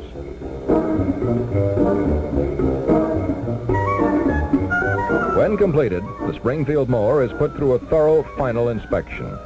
You can be sure every Springfield mower's design and workability has been thoroughly tested before leaving the plant. Finally, a Springfield riding lawnmower is hoisted up and lowered carefully into its well-constructed packing case.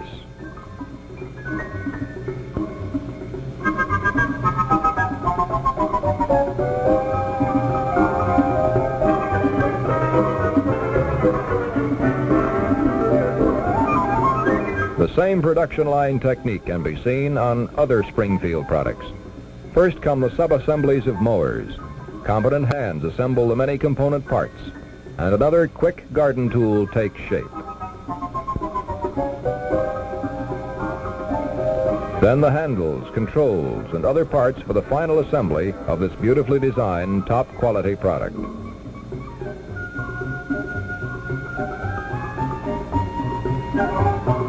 Products designed for easier, more efficient lawn care. Quick Manufacturing maintains a top-notch service organization which keeps in constant touch with dealers in every part of the nation. Yes, there's a lot required to get a mower or tiller manufactured out of the plant into a distributor's warehouse and then to a dealer's showroom where here he can show the most modern garden and lawn equipment available.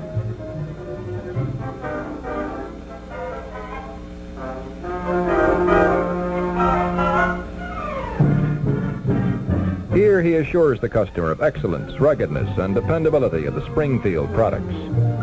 The ease of handling, which is foremost in all Quick manufactured products, is predominant in the riding rotary mower.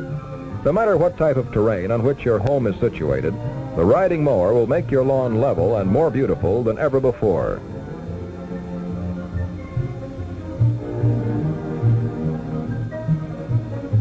No matter what Quick product you buy, it will make your days easier and your leisure time longer, whether it's a Springfield riding rotary lawnmower, a walking mower, or a garden tiller. The Springfield tiller incorporates every feature of importance found in tiller design today. Exclusive features offer true balance performance, which makes the Springfield tiller unsurpassed for convenience and ease of operation.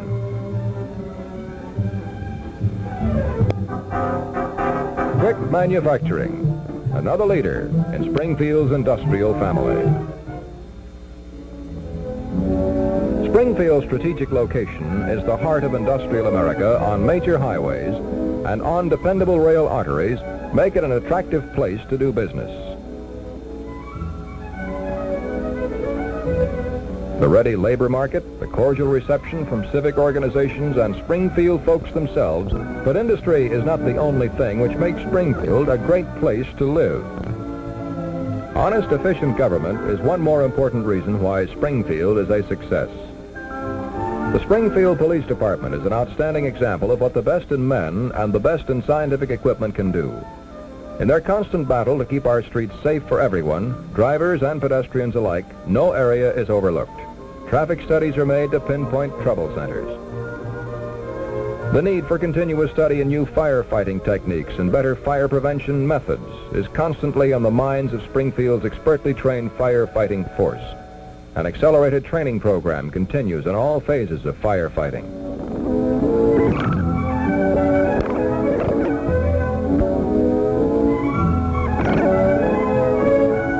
Daily practice keeps the firefighting men and equipment in excellent condition.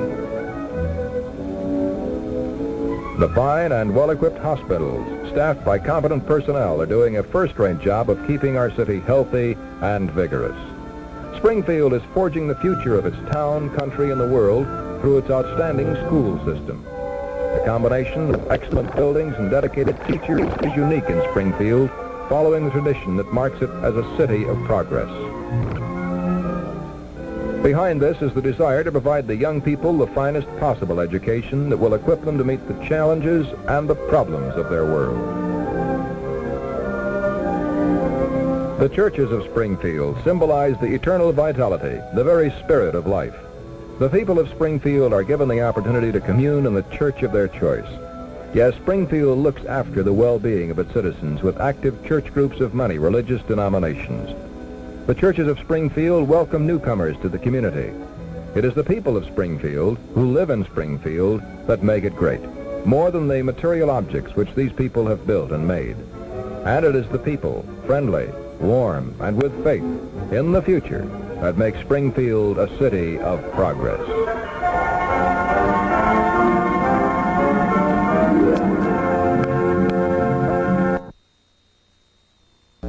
As the community expands, area builders have been able to keep pace by constructing homes individually and in quantity to meet the needs of families at varying economic levels. The city's growing stature as an industrial community is a tribute to each of its citizens.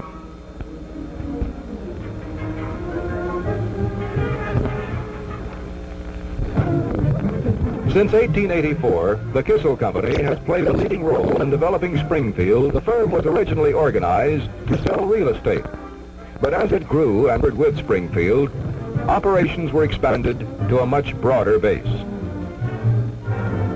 Today, under the active direction of its president, Howard B. Noonan, the activities of the Kissell Company encompass not only the entire field of real estate, but include mortgage banking as well. The company was, in fact, one of the pioneers in the field of mortgage banking, a relatively new major industry. For many years, it has represented institutional investors wishing to make loans in the state of Ohio. The success and effectiveness of its services is due in part to the strategic location of branch offices in Dayton, Columbus, Cleveland, and Toledo, as well as Springfield.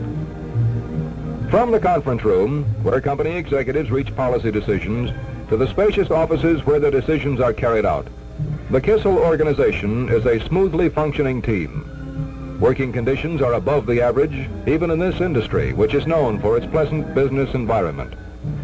All of the employees share in a benefit program, which includes health and accident insurance, and features a particularly attractive profit-sharing plan. The offices are air-conditioned and equipped with a speaker system for background music. The home office and all branches are equipped with modern machines. It's the belief of the company that up-to-date office equipment, kept in top working condition, adds to the efficiency and dignity of business operations. All of the company's accounting is handled in the home office, including purchasing, property management, and similar functions. The servicing of mortgage loans is accomplished on IBM machines. The Kissell Company is responsible for bringing some $35 to $40 million into the state annually from Eastern banks and insurance companies as loan funds for the purchase of Ohio private residences and commercial property. On the consumer side, the company maintains trained people to provide special counseling on arranging personal finances in order to meet mortgage loan obligations. Now, this is true both in the home office and in each of the branches. Each branch office is staffed with mortgage loan personnel, production people, and real estate sales specialists. The branches are operated primarily for production of new loan business, for residential and commercial sales, and for handling all the problems of individual borrowers. A typical example would be an application for a home loan. In originating the mortgage loan for the borrower, the company first determines whether FHA, VA, or conventional financing would be most suitable. The all-important signature consummates the working arrangements. The Kissell Company, a dedicated Springfield firm. The foundation for the first home in Northridge, a brand new community taking shape north of Springfield, was laid in the spring of 1956 by Hops Builders after 2 years of exhaustive planning. But for L. Edwin Hops, the story really began some 10 years earlier when he was discharged from the Army. With a working capital of less than $10,000, he constructed the first Hops home, and the demand has grown by leaps and bounds ever since. More than 2,000 homes will be built in Northridge, serviced by an efficient sanitary sewer and water system, gas, electricity, and telephone facilities, and wide streets and sidewalks. Each home is built according to the individual customer's specifications in the price range from $12,000 to $25,000. Northridge didn't just happen by accident. 7 farms were purchased in 1953 and 54 after hundreds of hours of negotiations. In the following 2 years, land planners and engineers spent thousands of hours laying out the development. Counting the land cost and sewer, water, and developing costs, as well as gas, electric, and phone lines, more than $1 million was involved before the first home was actually sold. Few people fully realize the function of the builder. He creates a home by coordinating and supervising the professional efforts of the architect, engineer, plumber, carpenter, painter, laborer, and a score of other trades, artisans, and professions. In selecting a site for his building operations, he has to consider convenience of location, transportation facilities, school facilities, shopping centers, and recreational opportunities. In planning the community, he is restricted by a wide range of federal, state, and local regulations. After work starts, he is limited by the availability of materials and construction labor. All of these conditions must be met with the knowledge that each house built has to be within a certain price range to be saleable. In Northridge, the HOPS organization has met every one of these challenges successfully. Public and parochial school grounds will be dedicated without charge to the community by the builder. A wooded site has been set aside as a park. A shopping center is planned. Church sites are available. About every 48 hours, a family moves into a new home in Northridge. Substantial homeowners, many having paid all cash for their property, and most having more than 25% in cash as a down payment. This is a community with first-class potential. Although Northridge has been carefully planned and the essential facilities provided, the real success of any community lies with its residents. It can be anything its citizens want it to be.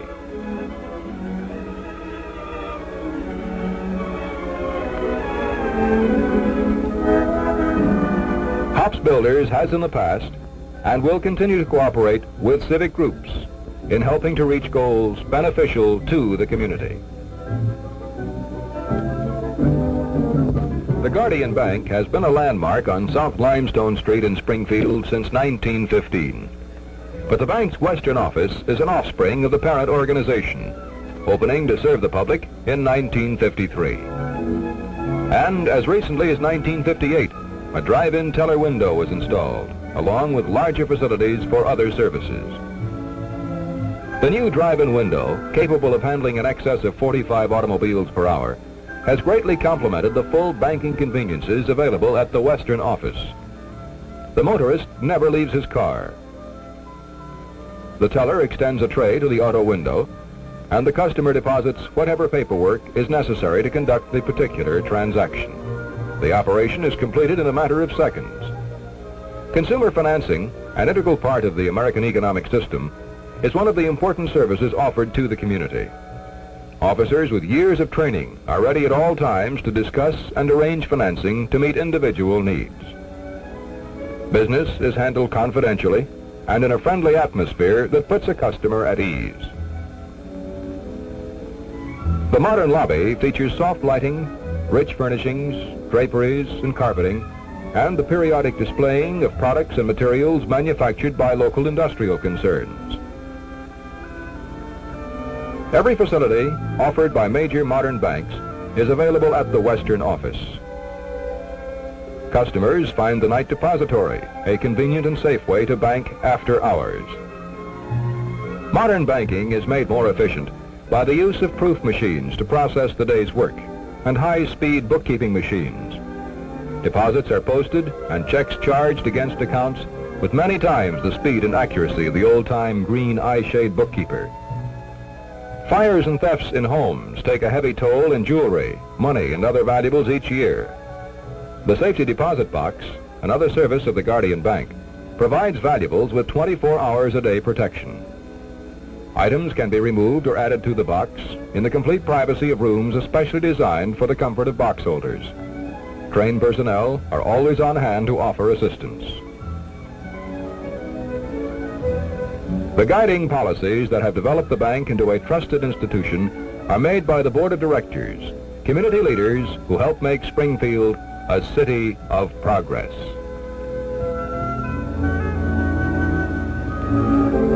More than 50 years ago, the first plant of the Ohio Steel Foundry Company took shape in Lima.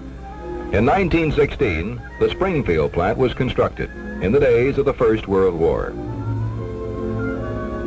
Production was concentrated on steel castings for war needs and general industry. In recent years, Ohio Steel Foundry has specialized in the manufacture of castings for high pressure and high temperature uses. Let's go through the Springfield plant and watch a production cycle. First, a drawing is made, detailing the specifications of the casting. A pattern is shaped following the outside contour of the casting, and then core boxes are prepared for hollow spaces. The cores are made of sand forced into shape under great pressure, and in the production process, the cores will be used to keep molten metal from entering spaces that have to be hollow. At the same time, sand molds made from the patterns will create the outer form of the steel casting. The cores and the molds are then assembled as a unit. Castings range in size from a fraction of a pound on up to some 2 tons. In normal times, Ohio Steel Foundry produces about 750 tons per month of carbon steel and low alloy castings and 150 tons of high alloy heat and corrosion-resistant castings. Castings may be ordered in quantities of from 1 piece to thousands of pieces. The molten metal is produced in the electric arc and electric induction furnaces, is brought to the sand molds in ladles. Pushing around a container filled with molten metal is a ticklish job, but the company's veteran employees have learned through years of experience to handle a ladle with the same ease they would use for a cup of hot coffee. The liquid metal is carefully poured into the closed mold, filling the crevices between the outer form and the inner core. After the metal cools and solidifies, the castings are shaken out of their beds of sand. They're now ready for cleaning and heat treating.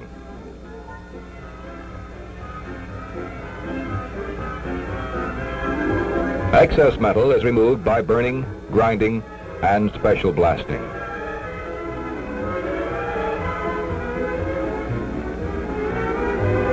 After careful inspection, including the use of gamma ray and X-ray techniques, the castings are approved for shipment or corrected as necessary, and given further machining in the plant. With years of experience, Ohio Steel Foundry is a respected leader in the production of quality castings. Musgrave of Springfield, home of the Muscat, a super safe, versatile miniature car, easy and economical to operate. The Muscat is a gasoline-powered car, so safe and simple that even children can handle it, yet rugged enough for many industrial and utility jobs. The Musgrave people like to describe this product as fun unlimited, and it's certainly that and a lot more. The Muscat frame is sturdy 1-inch 14-gauge steel tubing. The front suspension and steering specifications call for unique 7-gauge pressed steel, hardened king bolts and axle bolts, and for fast action, positive steering, a combined axle fork and drag link with adjustable steering links. Pneumatic tires are fitted to heavy-duty wheels.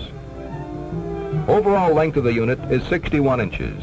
Overall width, 26 inches.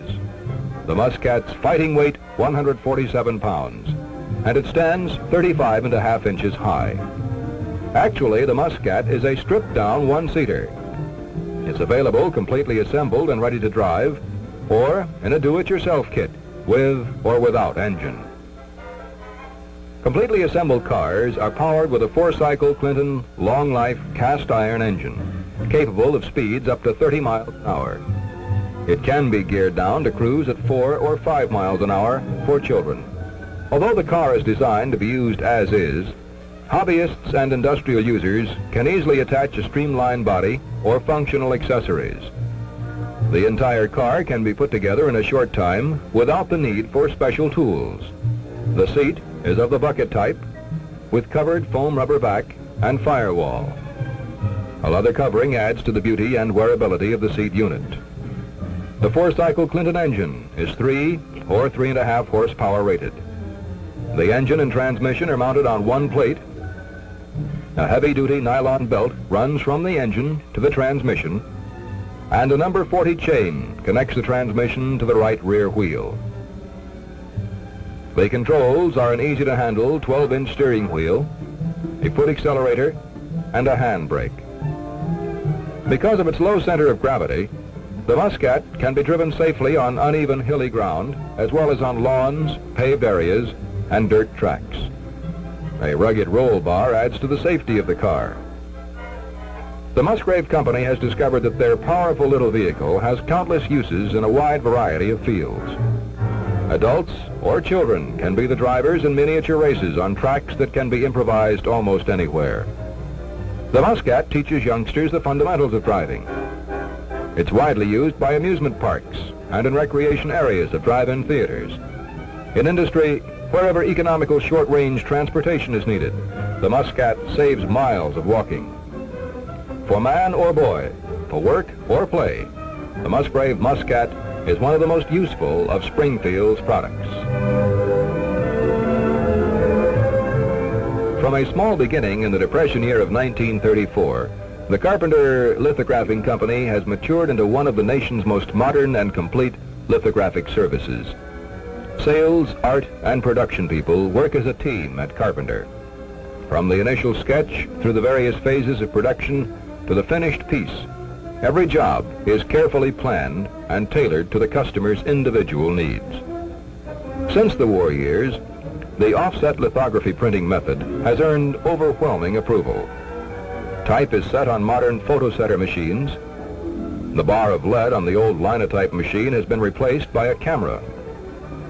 The camera is the most critical equipment in turning out top-notch work. At Carpenter Lithographing, the customer's job isn't left in the darkroom.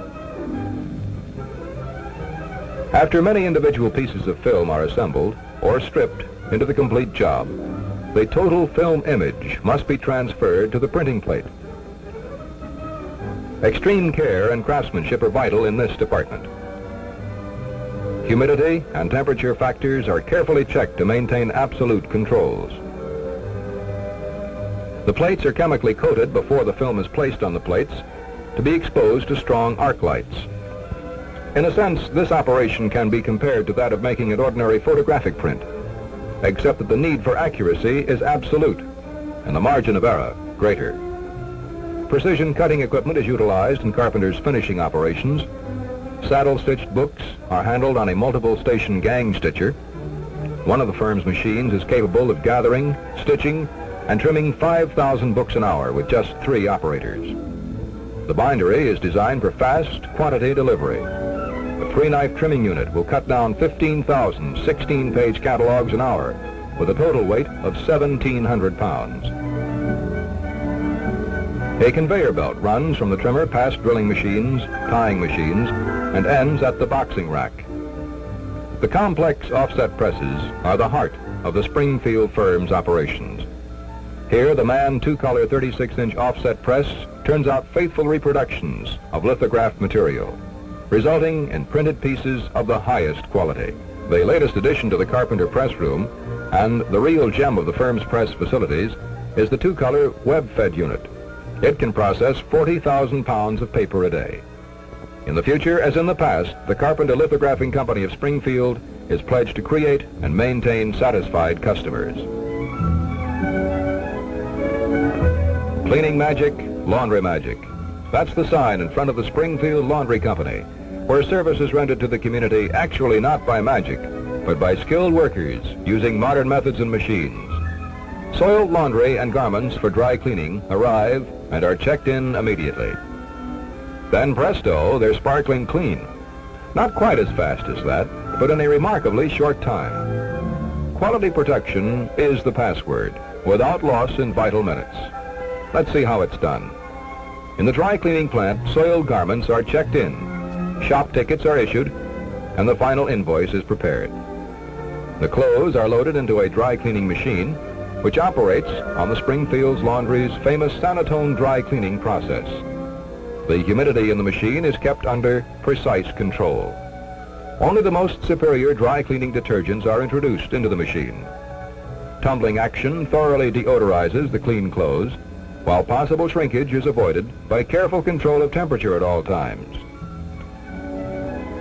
It takes years of experience and a high degree of skill to properly remove spots of all kinds from a wide variety of fabrics.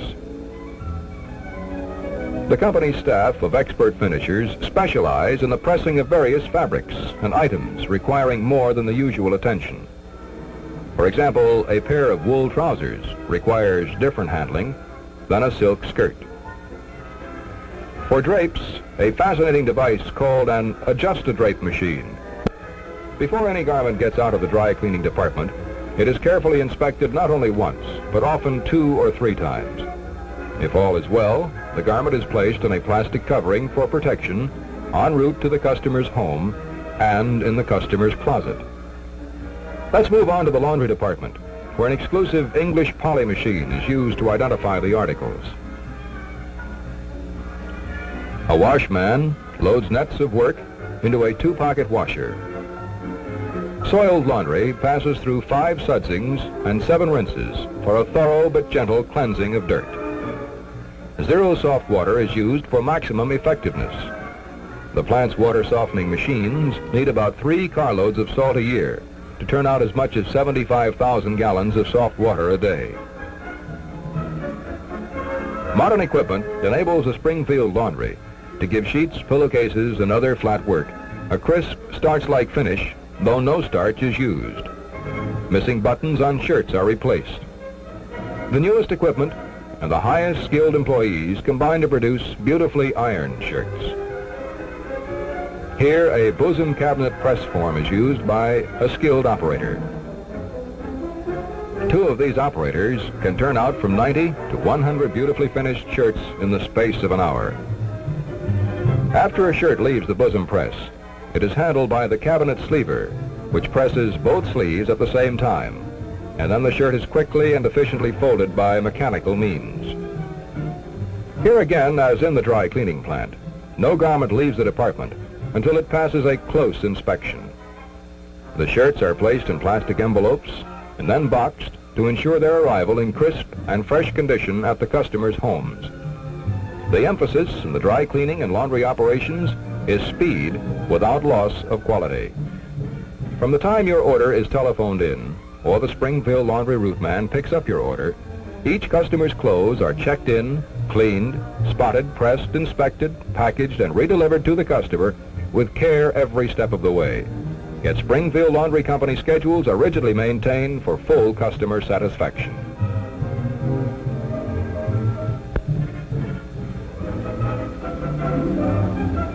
There you have a few of the widely diversified firms that conduct their business operations in Springfield and help make the community a city of progress. Another key to Springfield's fame is its superior school system. The schools are mostly modern structures, and their teaching programs are considered as models for other school systems to follow. Since 1945, some $15 million has been appropriated for school expansion. The Springfield system is made up of 22 elementary schools, 5 junior high schools, and 2 senior high schools. The public school program, in recognizing the needs of the entire system, has gained considerable fame in the educational field. Larger and more prosperous cities are using the Springfield system as a pattern for their own building programs. The elementary buildings, which house classes such as these, are generally 1 story to provide maximum safety for the children and to reduce construction costs. The schools are designed with large gymnasiums, auditoriums, conference rooms, and lunchrooms so that they can be utilized as community centers. From the littlest girl in kindergarten to the biggest boy in high school, each student gets full benefit from Springfield can boast also of its exceptional recreation facilities, which rank above the national standard.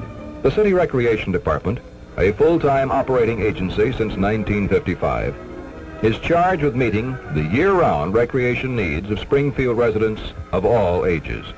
Now, whether it's fishing or picnicking or golfing, Springfield has it, and will have a lot more as the years pass. A planned program to improve existing areas while acquiring and developing new areas is the goal of the City Recreation Commission over the next 10 years. Reid Memorial Park is constantly being bettered. Plans for the park include a wildlife sanctuary, golf course, fishing ponds, baseball diamonds, tennis and shuffleboard courts, archery range, playground areas, picnic areas, concession buildings, and sanitary facilities. The major part of these improvements have been made, but the Commission is always on the alert to add to the community's enjoyment of its free time. Springfield was born of an expanding nation, and its sons and daughters have grown right along with it. The pace of living is a contented medium, comfortably between the hurried pattern of the big metropolis and the comfortable pace of the small town. Springfield is an industrious, progressive place whose people value education and culture. Springfield is Ohio's 9th-ranked city in size and population. In other ways, it's Ohio's city of progress.